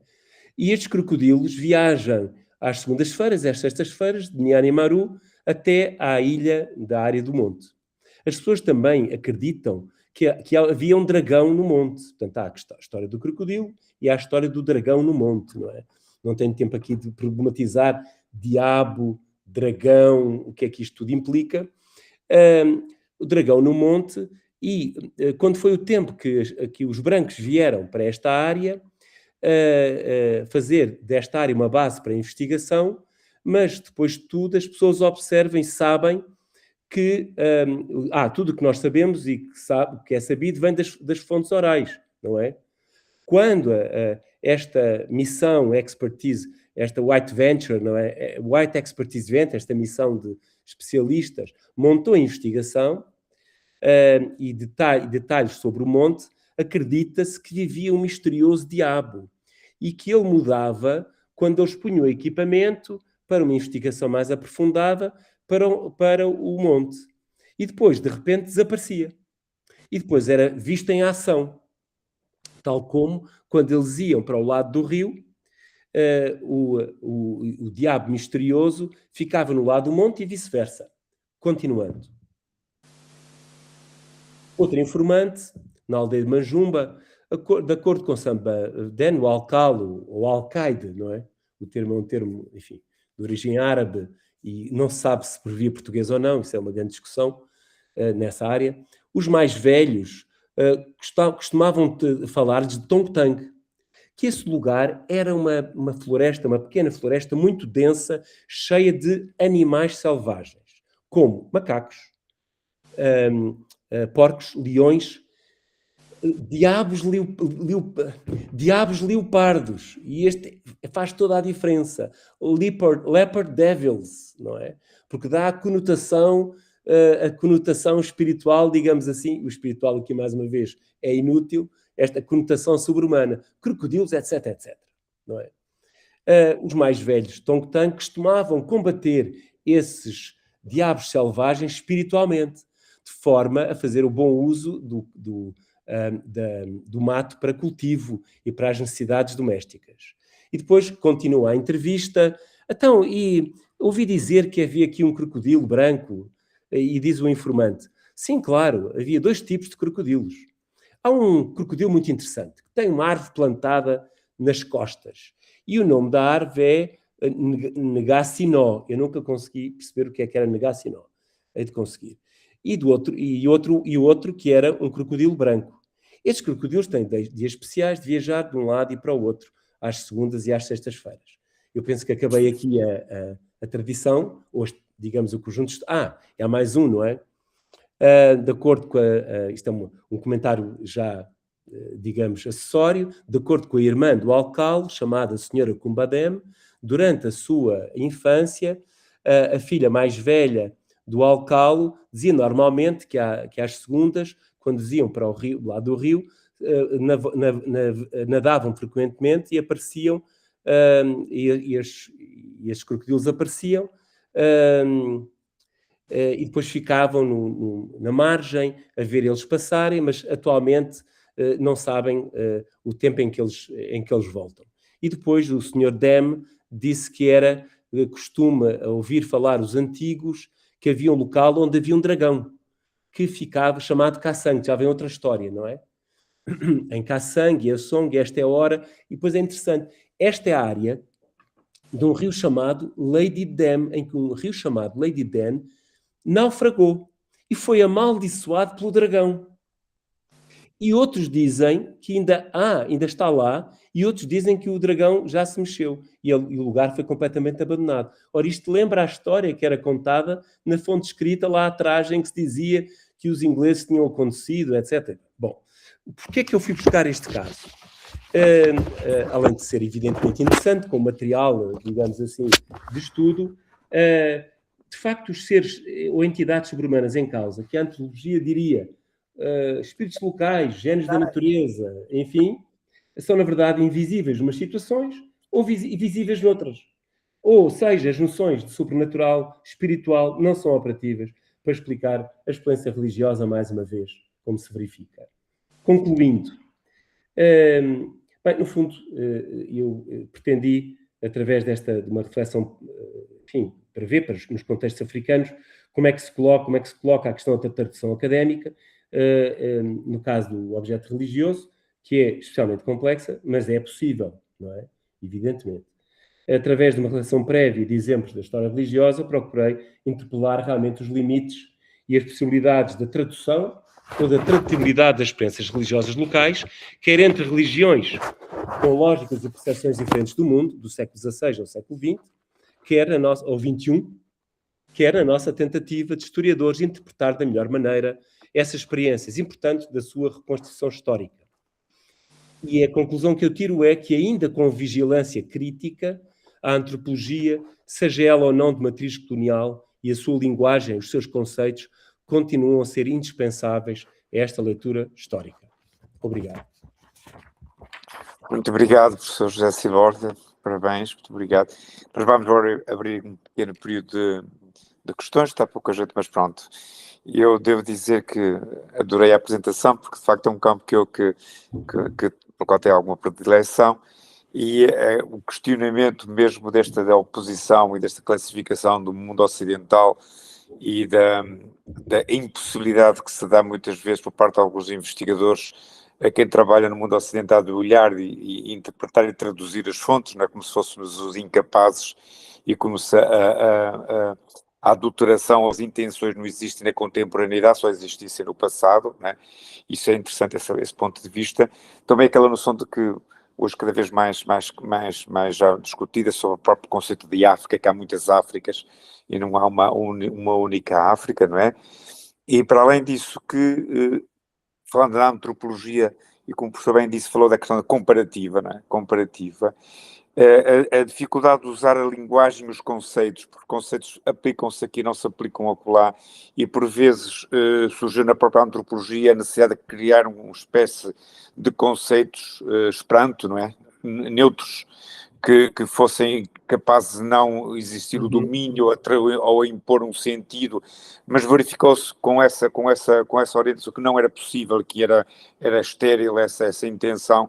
O que se devia ter em conta era a capacidade crítica e perceber o que está por trás, aquilo que o professor que fez muito bem, o que está por trás desde um documento do século XVI até ao século XVIII, até o que um testemunho oral dá no século XXI, caso ano 2000, e perceber isso, né? Porque de facto não vamos inventar conceitos que sejam universais que não existem, não é? Nem vamos descurar conceitos que são capazes de ter uma leitura comparativa e que nos podem ajudar a olhar fenómenos parecidos e próximos. Aquilo que a antropologia da religião tem é essa capacidade comparativa de olhar para o homem universal na sua diversidade cultural, e aquilo que nós encontramos em África, e desde as primeiras experiências dos primeiros visitantes, colonos, aquilo que hoje ainda fazemos com um trabalho contemporâneo da antropologia de campo, de terreno, em contextos europeus, não é? Não precisamos ir à África, e verificamos que essa distinção entre material, espiritual, objeto, em que o divino ou o espírito ou a entidade se concentram e ainda hoje fazem parte do cotidiano de muitas pessoas, seja em África, seja em algumas aldeias, em algumas comunidades da Europa, até no espaço urbano e cosmopolita europeu. Portanto, é fundamental. Eu gostei muito da primeira apresentação teórica, porque nos mostra como é que nós não podemos ceder, não é? a uma imposição hoje de queremos ser não coloniais, não queremos retomar o conceito de opressão, de dominância sobre o outro, porque nós temos capacidade crítica, temos conhecimento que devemos partilhar entre nós e essas comunidades, e entre nós aqui não chamamos aos nossos povos idólatras, mas chamamos pagãos. E o Martinho Dudu me chamaria pagão, e hoje muitos até alguns, e vejo muitos colegas antropólogos que por vezes veem certos rituais religiosos, certas práticas religiosas nas nossas sociedades contemporâneas, e riem-se delas como se riam os nossos visitantes a olhar a adoração de uma árvore, etc. Como hoje vemos uma senhora que esteja uma hora a olhar para a imagem de São Bento e esteja a conversar com ele, e acham aquilo extremamente caricato, não é? Mas acho muito interessante o resto das narrativas. Eu gostava só de colocar uma questão, professor, que era, eu há tempos tive lido vários livros do Jean Van Zina, e desde a valorização que ele faz da tradição oral, mas também que ele faz também da arqueologia pré-colonial, né, do trabalho de uma arqueologia de acompanhamento das sociedades que ali existiram, principalmente nesta África Ocidental, e o uso que ele faz também da literatura e da língua, né, da língua. Ou seja, esta multidisciplinaridade que o professor de Centro Histórico está a fazer de uma forma extraordinária, que é usar a história e os documentos que se chegaram até nós, estão nos nossos arquivos, depois usar a parte da antropologia, depois usar a parte da linguística, usar a parte da tradição oral, que é essa que passa de geração em geração, sabendo que qualquer tradição que é modificada. Eu que já ouvi vários informantes em tempos diferentes, com histórias diferentes, não é? Mas o que interessa é estar comparativo, o que é que está por trás, e ir a essa universalidade depois, não é? Porque se nós tivermos esses instrumentos e tivermos essa capacidade da fragilidade, como eu dizia no início, seria muito fácil abdicar disto e pôrmos numa linguagem, não vale a pena ler, não vale a pena olhar para os documentos, que são todos eles, são fabulações, ficções, cristianismo que se impõe, mas se nós olharmos de uma forma crítica, difícil, trabalhosa, desde o documento que está no nosso arquivo até àquela árvore que está ali, até aquela casa, aquela representação a sua avó, não é a representação, a sua avó que ali está, não é? Isso vai nos dar uma capacidade de humildade epistemológica e metodológica, e exigência metodológica, que alguns dos nossos colegas não estão disponíveis a fazer e preferem muito mais abdicar disso e passarem por uma linguagem continuamente quase essencialista. Ou seja, não são essencialistas, lutam contra o essencialismo, mas resulta num essencialismo. Como eu dizia, um novo orientalismo, ou seja, tornou-se um novo orientalismo, não é? E uma incapacidade de diálogo. E o que nós mais podemos ajudar, eu tenho acompanhado muitos colegas, tenho estado em Angola, tenho estado em São Tomé e Príncipe, e tenho estado acompanhado os colegas de universidades brasileiras que têm muitos mestrados de estudos africanos, aquelas universidades precisamente do norte, do noroeste do Brasil, né? Estão cheios de mestrados e têm várias revistas, mandam-me sempre a sua revista, têm lá publicado alguns trabalhos, e essa obsessão quase... São poucos os investigadores que eu vejo com essa tranquilidade, com essa coragem de dizer assim, não, eu tenho direito a estudar isto, posso ser branco, não é? Posso ser um académico europeu, mas eu vou usar metodologias e exigência crítica suficiente para não ceder esse facilitismo que só vós, ou só um olhar de colonial é que pode fazer esse tipo de trabalho, que é um trabalho fechado, a meu ver, fechado e inconclusivo. Eu gostava mesmo por isso, este posicionamento tão transdisciplinar e tão crítico e tão comparativo é de facto aquilo que nós temos que fazer no futuro. Se queremos dialogar com essas pessoas, nós podemos trabalhar, nós podemos ter estudos africanos e estarmos cá e irmos lá ou assim, e eles podem vir cá, podemos partilhar, nós temos a mesma, ou seja, há pouco tempo estava a ler um trabalho que um ex-aluno meu doutoramento me mandou, que estava a fazer sobre uma estética africana a partir da filosofia africana, e metade do artigo falava de filósofos europeus. Assim, estás a ver como é que tu estás, qual é o teu objetivo, não é? Como é que tu queres justificar o mundo? Ok, põe em diálogo todo o saber africano, todo o saber ocidental, deve estar em diálogo, não deve estar um muro no meio, não deve... É lógico que nós chegamos a uma sofisticação racionalista sobre a questão do objeto, espírito, etc., que cria um pouco de dificuldade, não é? Para entender aquilo que alguns antropólogos e alguns historiadores e alguns cientistas sociais estão hoje capazes de olhar para essa com humildade sempre, para essa sofisticação de análise. Portanto, eu gostava de dizer, a pergunta é essa, de facto, o Vanzina poderia ter colaborado, porque foi uma pessoa que eu li bastante sobre o Jean Vanzina e é desse contexto, dessa área que o professor está a trabalhar, não é? Se ele, de facto, deu um grande contributo para este tipo de estudos. Muito obrigado. Eu, antes de ir ao Vanzina, eu gostava até de comentar aquilo que disse. Eu esqueci-me da minha provocação. E a minha provocação para os arqueólogos é uma palavra, um conceito que eu ouvi quando era estudante e de vez em quando tenho a impressão que ouço, que é idoloplaca. Idoloplaca. Bom, eu diria que terá alguns problemas interpretativos, não é? Outro caso, os nossos colegas meus, da história moderna, que falam de cultura popular ou de, enfim, não vou pormenorizar, e que falam em superstições.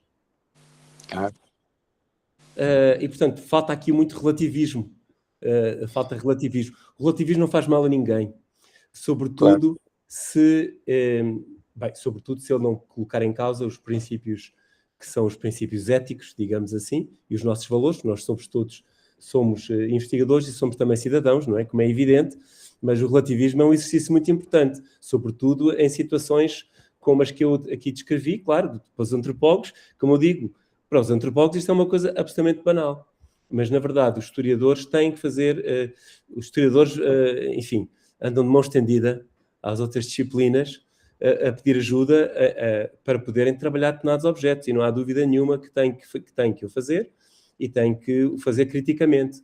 E acho muito interessante quando os próprios antropólogos são os primeiros a criticar a sua disciplina, não é? É muito interessante, uma pessoa como a McAfee, a pessoas também muito interessantes a dizer, olha, meus amigos, vocês antropólogos, vocês estão a tornar os nossos modelos como realidades. Por exemplo, fora deste campo das religiões, fala da linhagem, não é? Lineages, as linhagens. Tomar as linhagens como uma realidade, é um modelo que corresponde a uma realidade. Não, e ele diz, bem, meus amigos, a linhagem, antes de mais, é uma performance. Antes de mais, é um dever ser. É assim que devia ser, e é uma reivindicação. Não é necessário, quer dizer, a realidade, então, e chegamos de facto podemos pegar as críticas que o Popper fazia com muita justiça sobre tomarmos os conceitos e os modelos como realidade, não é? Portanto, ele dizia, bom, os historiadores andam a ler muito antropologia. Uma coisa que estava interessante também é isto.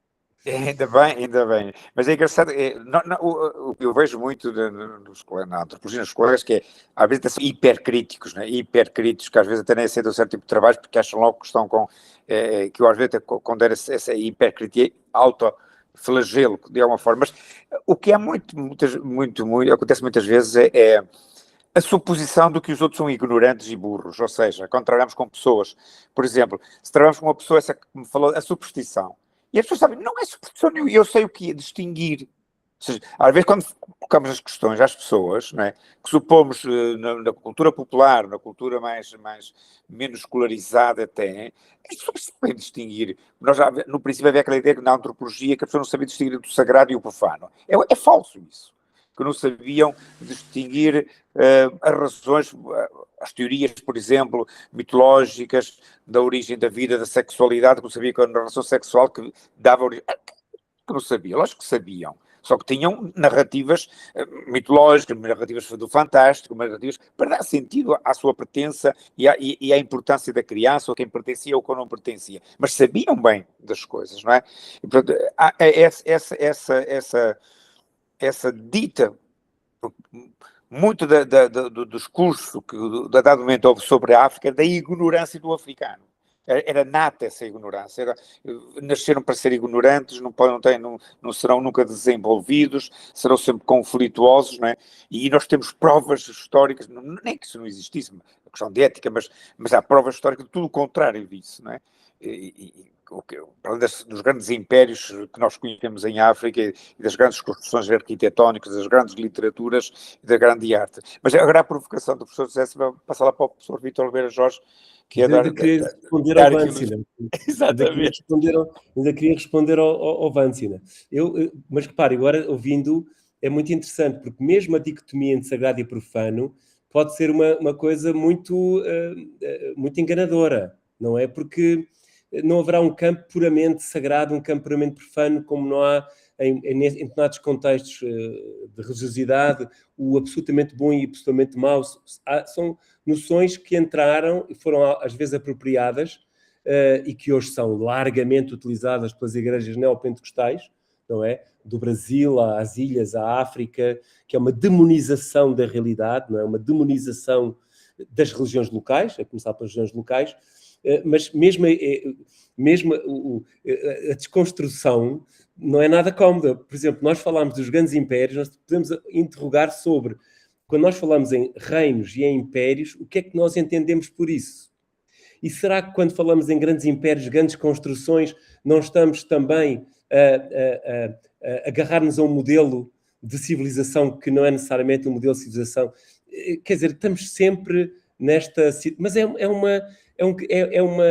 digamos, esta é uma forma de poder, ao desconstruir, de facto, como diz o Macam, nós podemos estar mais próximos de uma visão mais ajustada. Mas ainda sobre aquilo que disse, lembrou uma coisa muito importante, por isso que eu dizia há pouco, aquilo que estava a falar sobre as tais superstições.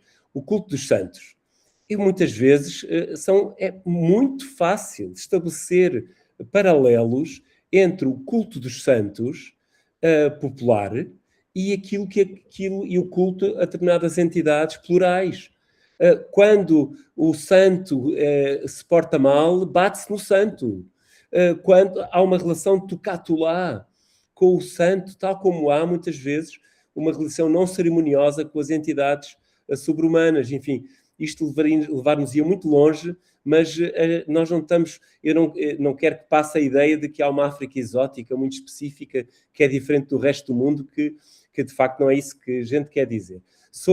Não que dissesse que era isso, mas eu prefiro dizê-lo porque não há dúvida, e aí cá estamos nós com a comparação. O Vansina. O Vansina é uma figura absolutamente indispensável para os historiadores da África. O Vansina é um homem extraordinário. Primeiro, é o homem que realmente cria a metodologia das fontes orais, não é? Sobretudo a tradição oral, e tem uma humildade intelectual extraordinária, porque ele vai sendo criticado pelos discípulos dele, entre ele o Miller, o Thornton e outros, e vai tornando a sua teoria mais sofisticada, menos mecânica, é extremamente interessante. E a sua última obra, a última obra do Vansina, a última obra importante, All Societies Are Born, é um mimo de método, porque ele tem lá tudo, como estava a dizer, tem lá a linguística, tem lá a cultura material, tem as fontes escritas, tem a arqueologia, não é? E cruza aquelas fontes numa triangulação, veja, é mais que um triângulo, de uma maneira, com uma mestria extraordinária, não é? Com o reconhecimento dos limites que as fontes têm. De modo que ele, apesar de não ter trabalhado a África Ocidental, no sentido estrito do termo, trabalhou sobretudo a África Central, é uma referência para todos nós, um homem realmente extraordinário e que nós revisitamos permanentemente, não é? Enfim, é um livro para ver, é certamente uma das leituras que eu vou dar aos meus alunos no próximo ano, a Introdução à História da África, sem dúvida, e quer também aos do mestrado e doutoramento, todos os alunos têm que conhecer a operação histórica de um grande historiador como o Vansina, sem dúvida. Esse livro, professor, está a ser traduzido, que é uma equipa, e vai ser publicado em Angola pelo Patrício Batsikama, que conhecemos pessoalmente o Vanzina, e o avô dele foram colegas na Universidade de Kinshasa, e portanto ele deu autorização para ser traduzido para o português, será publicado possivelmente no próximo ano. Excelente, uma excelente notícia.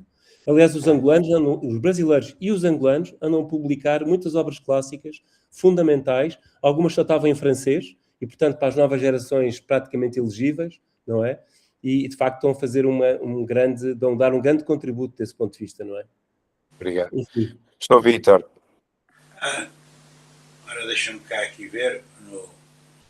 Já estão a ouvir-me? Estamos a ouvir muito bem. Então tenho o microfone aberto. Em primeiro lugar, muito obrigado pela exposição, cheia de elementos. Muitos dos autores que referiu eu não conheço e gostava de realmente conhecer, estar mais dentro do assunto, mas outras coisas tocaram-me, porque eu estive na Universidade de Luanda no início da minha carreira, mas não em Luanda propriamente dita, estive a 1000 km ao sul. Estive lá 1 ano e meio. Como sabia que ia para lá, porque na altura era diretor da Faculdade de Letras, o professor Fernando de Almeida, e mandou-me para lá, e nós tínhamos que obedecer, mas na verdade o que acontece é que isso me permitiu fugir ou escapar à guerra do ultramar. Eu recebi o 25 de Abril com um entusiasmo absolutamente quase que histérico, quando estava em Sá da Bandeira, na atual Lubango. Aí pude até lá ir, durante aquele verão, entre o fim da minha tese, porque na altura tinha que ser a tese de licenciatura. Pois. A minha tese tinha que ser a melhor possível para poder ser convidado, porque não era muito daquele grupo que andava mais à volta dos professores e tal, ou de certos professores. Os meus professores na Faculdade de Letras foram, de facto, o Jorge de Macedo e o professor Orlando Ribeiro. Os outros também foram professores, alguns deles interessantes, mas não tão importantes para mim. E este professor de que eu dependia, pronto, era uma pessoa que até gostava de mim, mas mandou-me lá para os confins do sertão, porque Sá da Bandeira era uma com uma rua principal e umas transversais. Agora, para o arqueólogo era muito interessante, porque enquanto os meus colegas que estavam ali, aquilo só tinha bacharelato, até o bacharelato, portanto até o terceiro ano, para os meus colegas que estavam ali de história moderna ou de história medieval, aquilo era o despaizamento completo, não é? Para mim não, porque havia materiais pré-históricos por toda a parte. Eu, portanto, fiz muitas fichas, estudei o mais que pude durante aquele verão de 72 e acabei por ir para Angola só em fins de fevereiro ou fins de janeiro e comecei a dar aulas em fevereiro de 73 lá nos cursos de Sá da Bandeira, Angola Urbano. E depois até fui encarregado do museu, enfim, foi o meu raspão para Angola, por África. Já tinha estado em Moçambique numa missão da Junta de Investigações do Ultramar e tinha um tio-avô, José Matias Delgado, deve provavelmente conhecer este nome, foi meu tio-avô. Sim. O historiador das guerras, Hilário, sim. que andava a estudar a história das guerras angolanas do Cadornega.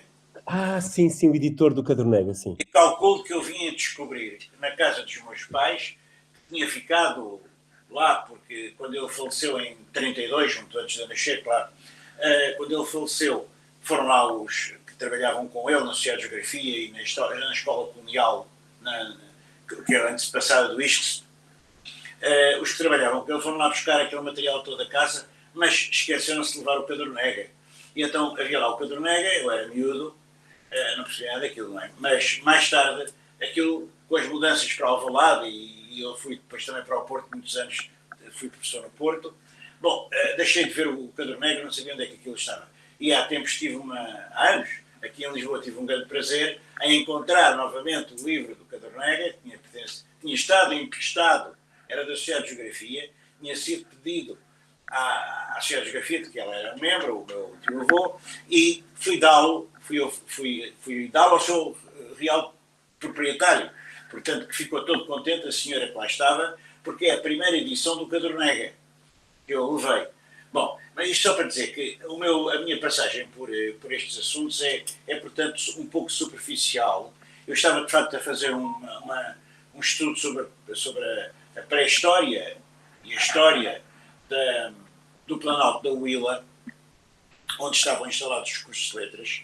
Mas, claro, eu gostava só de dizer uma coisa, ou duas ou três, muito rápidas, que não tem nada a ver com esta experiência pessoal que acabei de descrever. A experiência pessoal é muito interessante. Muito pois, o que é facto é que me quiseram levar para a universidade, estiveram lá na Universidade Agostinho Neto, que suponho que ainda existirá, estiveram lá na Universidade do Porto uma série de pessoas a tentar convencer-me por tudo e por mais alguma coisa para abandonar a Faculdade de Letras do Porto, onde eu já tinha o meu lugar assegurado, para eu ir para a África. Eu isso não podia fazer, não podia fazer tanto trabalho ao mesmo tempo. Bom, isto só para dizer, não é para estar a enaltecer-me, é só para dizer que, em primeiro lugar, o Álvaro disse há bocado uma coisa muito bem dita, que também está no pensamento do professor José da Silva Horta, de certeza absoluta. É que não existe uma África. Quando nós utilizamos a palavra África para designar o continente no seu conjunto, isso é que é já colonialismo. Porque estamos a compor um ser, uma entidade ontológica que não existe nem nunca existiu. Não é? Só existe nas nossas mentes ocidentais. Isso é uma das coisas que eu gostava de dizer. A outra coisa que eu gostava de dizer é que não sei se conhece o Filipe Descolar. Conheço. É muito interessante. É meu amigo. Ixi. Ele esteve aqui em Lisboa há uns 2 anos, ali na Culturgest. Mas eu encontrei várias vezes em Paris e, inclusivamente, eu convidei-o e ele esteve na Faculdade de Letras antes de publicar, aquele livro, Au-delà de la nature et de la culture, Exatamente. para além da natureza e da cultura, antes de publicar isso, ele esteve a apresentar na Faculdade de Letras, ainda eu não conhecia o Álvaro, por exemplo, esteve a apresentar 2 dos capítulos do livro, sobre o conceito primitivo e sobre outros conceitos. Mas eu estive, professor, Vítor, eu estive na sala onde ele apresentou, você não me conhecia, mas eu estive nessa conferência na Faculdade do Porto. É que durante muito tempo eu e o Álvaro cruzámos de uma maneira um bocado oblíqua, até que por fim acabámos por agora ser colaboradores permanentes. Embora ele antropólogo e eu arqueólogo, embora um arqueólogo aposentado, não é? E virado para várias coisas diversas que a arqueologia me impediu de estudar e de certo modo é muito redutor uma pessoa dedicar-se só sempre ao mesmo ramo, e é uma coisa que eu nunca compreendi, porque eu sou curioso de... Não é um curioso de acumulação de conhecimentos, não gosto nada disso, como é evidente, não é?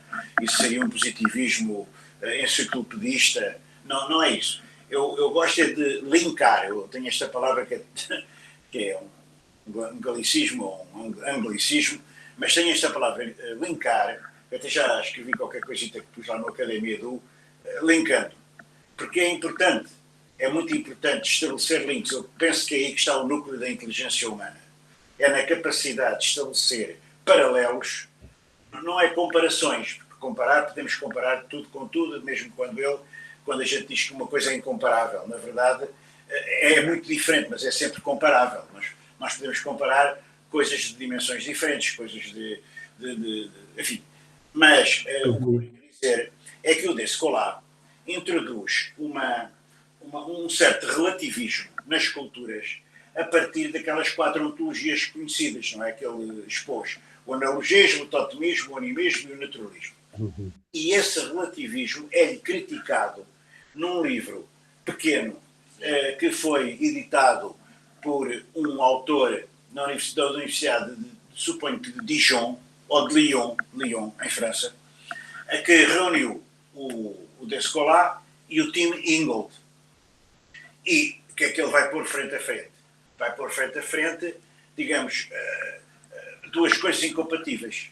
Mas o facto deles, sem se ofenderem nunca um ao outro, pelo contrário, mantendo todo o respeito, eles exporem 2 visões do mundo completamente opostas, em que, a determinada altura, o Tim Ingold diz ao Descola: o que você está a fazer com essas classificações de culturas, que agora o Descola me disse a mim, pronto, eu só pude regozijar-me, porque quem sou eu, não é? Perante um Descola, não é? Não sou nada.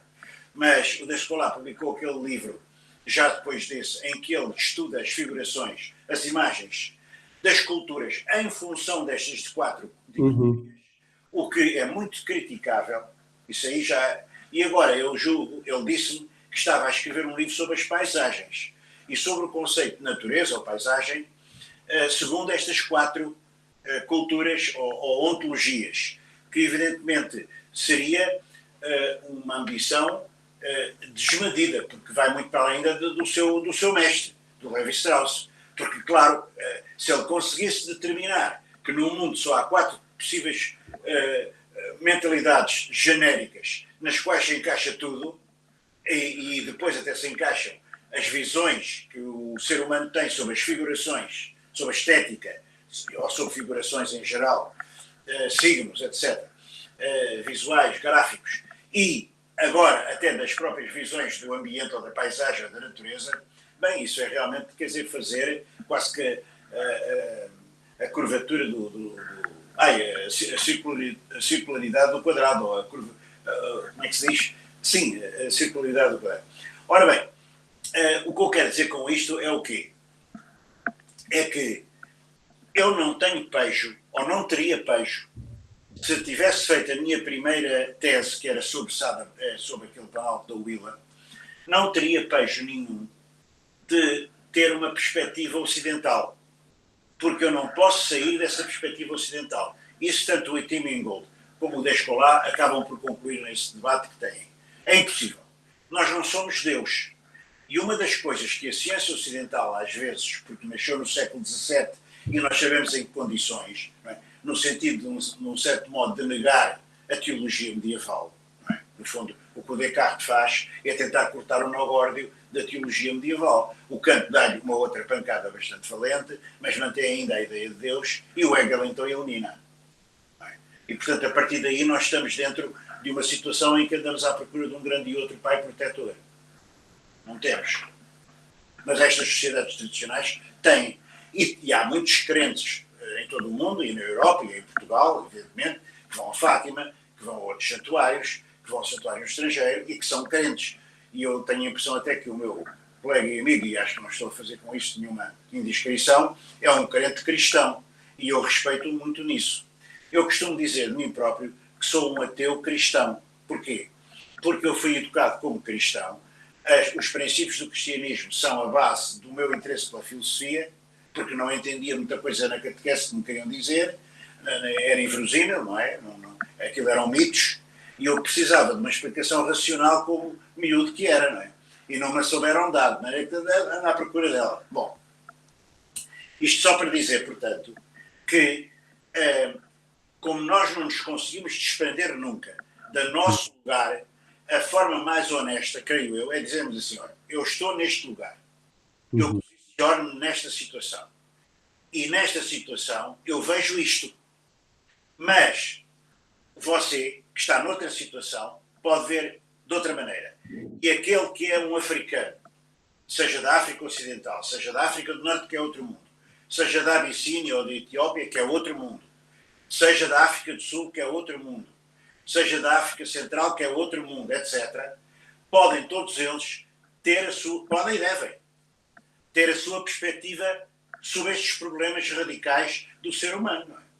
Porque sem Deus, nós ficamos completamente à mercê dos acontecimentos. Não é?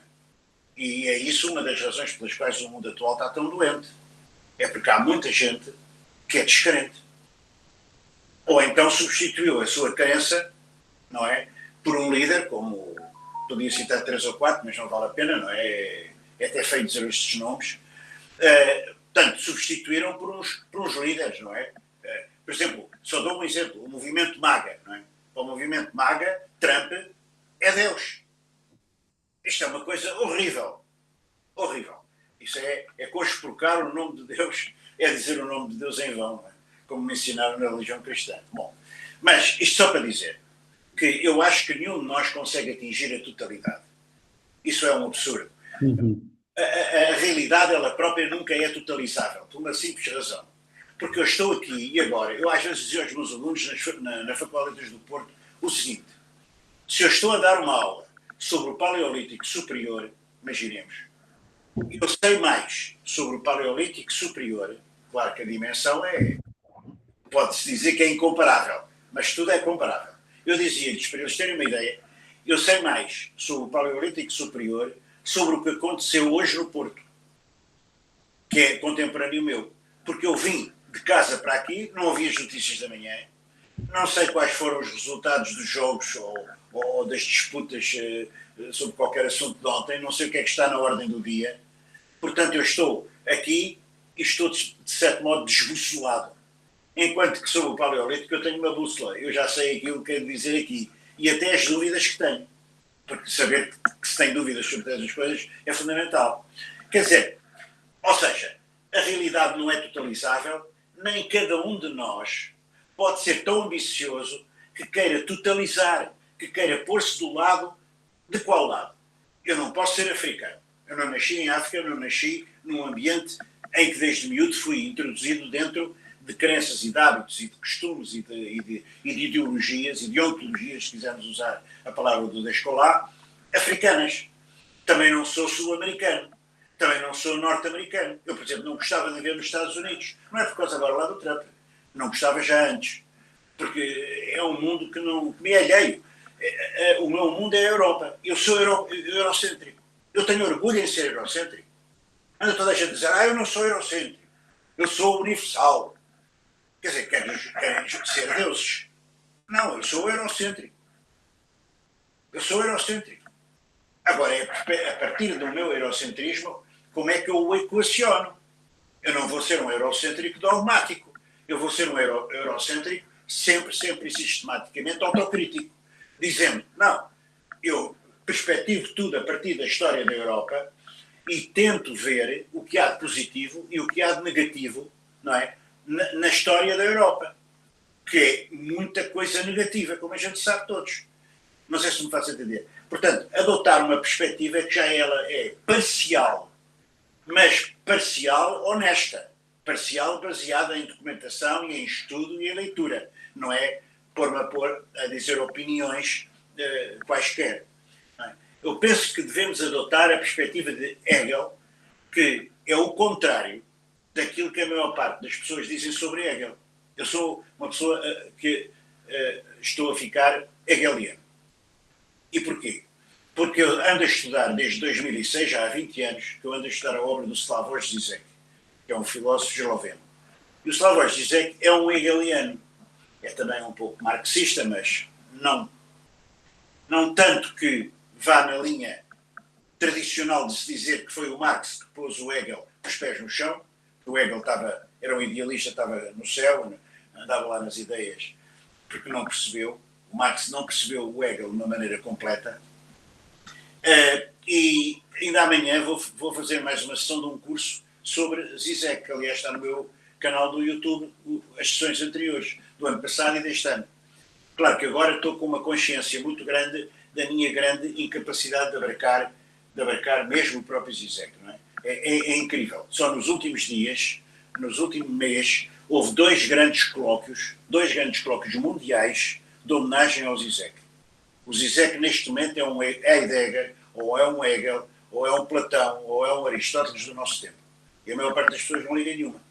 Não liga porque não sabe. Porque é preciso saber lá quem, é preciso saber um bocado de... Não liga ao Zizek. É preciso saber um bocado de lá quem, é preciso saber um bocado de Hegel. E são difíceis, não é? Tem que se estudar com pessoas que nos ensinem. Temos que voltar à posição dos estudantes.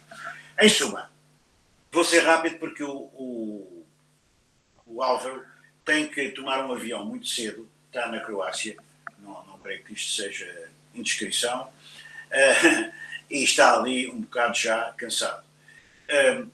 Eu também hoje fui submeter-me a um tratamento no hospital aqui em Lisboa e também confesso que quando estiver na cama sentir-me um bocado fisicamente melhor. Mas fui estimulado pela sua palestra, porque a sua palestra e porque o meu amigo e colega põe muitos problemas teóricos que a mim sempre foi aquilo que me interessou, porque eu sempre disse, e como me disse uma vez um autor que eu gosto, os grandes espíritos estão na síntese, os grandes espíritos estão na teoria, os factos... Não é? O Hegel acho que até uma vez insinuou uma coisa que até escandalosamente disse o seguinte: se os factos não se colam à teoria, tanto pior para os factos. É porque estão mal escolhidos. Porque nós escolhemos os factos sempre em função de uma teoria que está implícita em nós, que muitas vezes não temos consciência. É o tal fenómeno do inconsciente. Enfim, não digo mais nada, só para dizer que gostei imenso. Vítor. Muitíssimo obrigado. Gostaria... Estou a acabar. E não respondeu à provocação do José Silva. O professor José Silva fez uma provocação, você não respondeu. Qual foi? O ídolo placa, os ídolos placa. Isso aí então era outra palestra. Não, eu até... Breve. É só para dizer o seguinte. Os arqueólogos são dotados de uma imaginação fabulosa. Compreende-se, porque estão perante objetos absolutamente mudos. Absolutamente mudos. Podem ser estações arqueológicas, que em Portugal, infelizmente, não temos grandes meios para fazer estudos sistemáticos. Há colegas que estão a fazer estudos sistemáticos, muito bons. Querem cidades romanas, querem localidades pré-históricas, como é o caso do António Valera, que está a fazer um trabalho fantástico ali nos Perdigões, no Alentejo. Portanto, eu não vou dizer mal dos meus colegas, antes pelo contrário. É notável o trabalho que muitos colegas portugueses estão a fazer, e estrangeiros sobre Portugal, apesar dos meios, muitas vezes, parcos que existem para fazer este trabalho. Porque a arqueologia é uma coisa muito cara. Basta pensar numa equipa de 50 pessoas transportada para o terreno, num sítio onde é preciso alojá-los, dar-lhes alimentação, as pessoas estarem em condições decentes para poder trabalhar sol a sol, etc, etc, etc. Mas a questão dos ídolos placas. Primeiro, chamar Hegel tudo e mais alguma coisa. Aliás, já houve em tempos aqui uma exposição em Lisboa sobre Lisboa subterrânea. A exposição até tinha interesse, não vou dizer mal de quem a fez, nem de quem a organizou no Museu Nacional de Arqueologia, que agora está para obras. Mas eu visitei a exposição e vi uma professora de ensino secundário. Normalmente, eu não quero dizer mal dos meus colegas do ensino secundário, que são autênticos heróis a aturar aquela malta mais jovem que é um bocado brilhante. Mas essa senhora sabia tudo. Ela explicava tudo. Olha, aquilo é um ídolo. Olha, aquilo é aquilo, aquilo é aquilo outro. E eu pensava, eu não sei o que é. E ando a estudar isto há imenso tempo. É uma coisa engraçada. O que eu sei é o seguinte.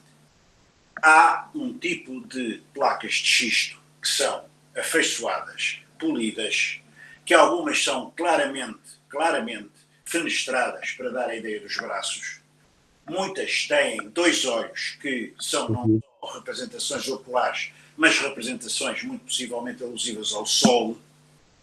E com muita probabilidade crê-se que cada um desses chamados ídolos de placa se colocava junto de um dos restos mortais de uma pessoa. Mas, como os restos mortais das pessoas não iam diretamente muitas vezes para os dólmenes, onde muitas vezes estes chamados ídolos de placas aparecem, também aparecem em sítios ditos de povoado. Mas, como estes ídolos de placa não aparecem como as pessoas nos próprios sítios ditos funerários, por exemplo, os dólmenes, não aparecem com corpos. É uma sepultura secundária. Há dólmenes onde aparecem, junto às paredes, por exemplo, só crânios. Noutros pontos, só ossos longos, etc. Portanto, aquilo é um complexo que só sobre isso é a matéria da minha tese de doutoramento. Portanto, eu aí nunca mais acabar. Agora, no norte não há estes ídolos de placa. Existem, sim, numerosas pinturas nas próprias ortostatos que, por vezes, parecem pintar umas figuras que quase imitam, não é? Uma figura, é a chamada pele esticada de animal. É uma coisa muito interessante, porque parece um antropomorfo, mas um antropomorfo que é semi-antropomorfo, semi-animal. Coisa para nós habitual quando observamos religiões que não a nossa, não é? Portanto, há muitas formas híbridas. O que é certo é o seguinte: estes ídolos de placa, que não se podem ver isolados, mas que há realmente muitos, há milhares e milhares deles que apareceram, eram uma matéria que tem que ser contextualizada em cada caso. Não é? Agora, em geral, o que se pode pensar sobre eles é que muito possivelmente seriam representações, de facto, de entes sobrenaturais que eram colocados como protetores junto de restos ou de depósitos funerários. Isto muito em genérico, não é? Mas, de facto, por exemplo, quando refere aí também que autores de história moderna falam de superstições, ou nós próprios às vezes vamos cair na asneira de falar de superstições, isso é o povo ignorante, tem superstições e nós é que temos as religiões racionais do livro, da intelectualidade, etc. Como a gente sabe, isso é um crime, porque é não respeitar a crença do outro. Porque aqui há 2 facetas. Uma coisa é a crítica científica que procura a verdade, entre aspas, com todos os condicionalismos que há pouco referi. Porque a verdade é sempre vista de um ponto de vista de um lugar no espaço-tempo. E, portanto, eu devo definir desde logo de onde é que eu quero observar a verdade. A verdade é de um lisboeta, ou de um portuense, se quisermos, nascido no século XX, em 1948, etc., com estas características XY. Não é de Deus, nem é de um ser sobrenatural que faz do objeto da ciência um objeto a estudar, ele é o sujeito, ele desprende-se de toda a subjetividade e então pronto. Isso é um mito. Isso é um mito. Toda a ciência assenta num mito, que é o mito da divisão perfeita entre sujeito e objeto. Hegel contestou isso. Há uma circularidade, há uma mediação entre o sujeito e o objeto. Por isso é que o Hegel pôde afirmar que o sujeito é substância e que a substância é já sujeito. Mas dentro de determinado número de situações que não vou agora aqui tentar referir. Isto só para dizer que esta sua palestra coloca problemas muito interessantes incluindo até esses da pré-história ou estes das atuais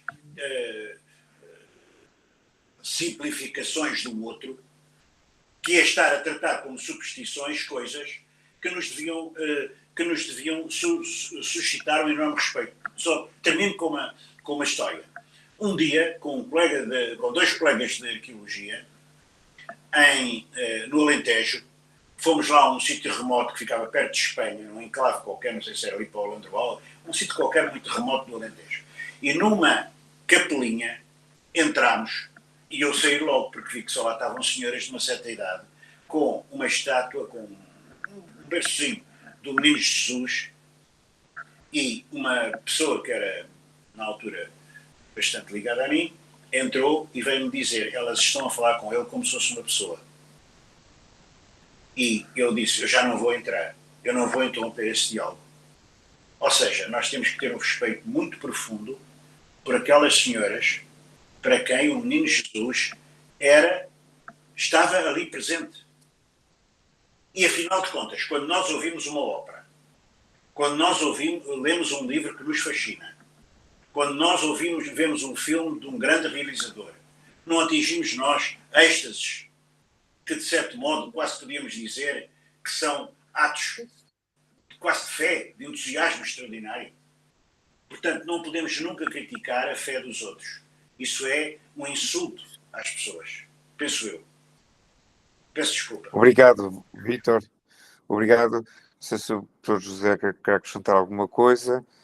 Eu ia acrescentar nunca mais, a conversa está ótima, mas realmente é um muito detalhe. Fiquei muito interessado. Eu conheço bem o Descola e é um autor muito importante para mim, para perceber este pensamento não dicotómico. Aliás, ele revê o próprio conceito de otimismo, é um autor muito interessante e que é muito respeitado, apesar de muito criticado, é muito respeitado.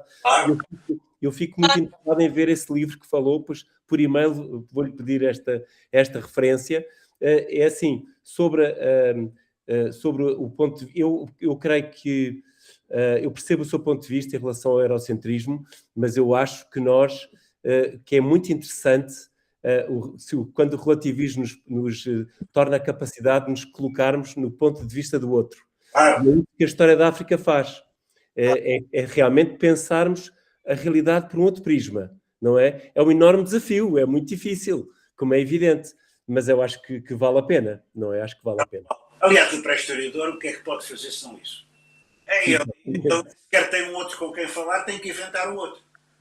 Mas, olha, foi um gosto estar convosco. Muito obrigado. Fazer esta palestra. Muito obrigado, Sr. José Silva Horta, muito obrigado. É que, de facto, temos um pouco de limite de tempo, que eu tenho um pôr a pé às 5 da manhã. Obrigado a todos, até à próxima, sim, vou para a conversação. Foi um prazer. Para muito longe, não me está a deixar falar, porque pensa que eu vou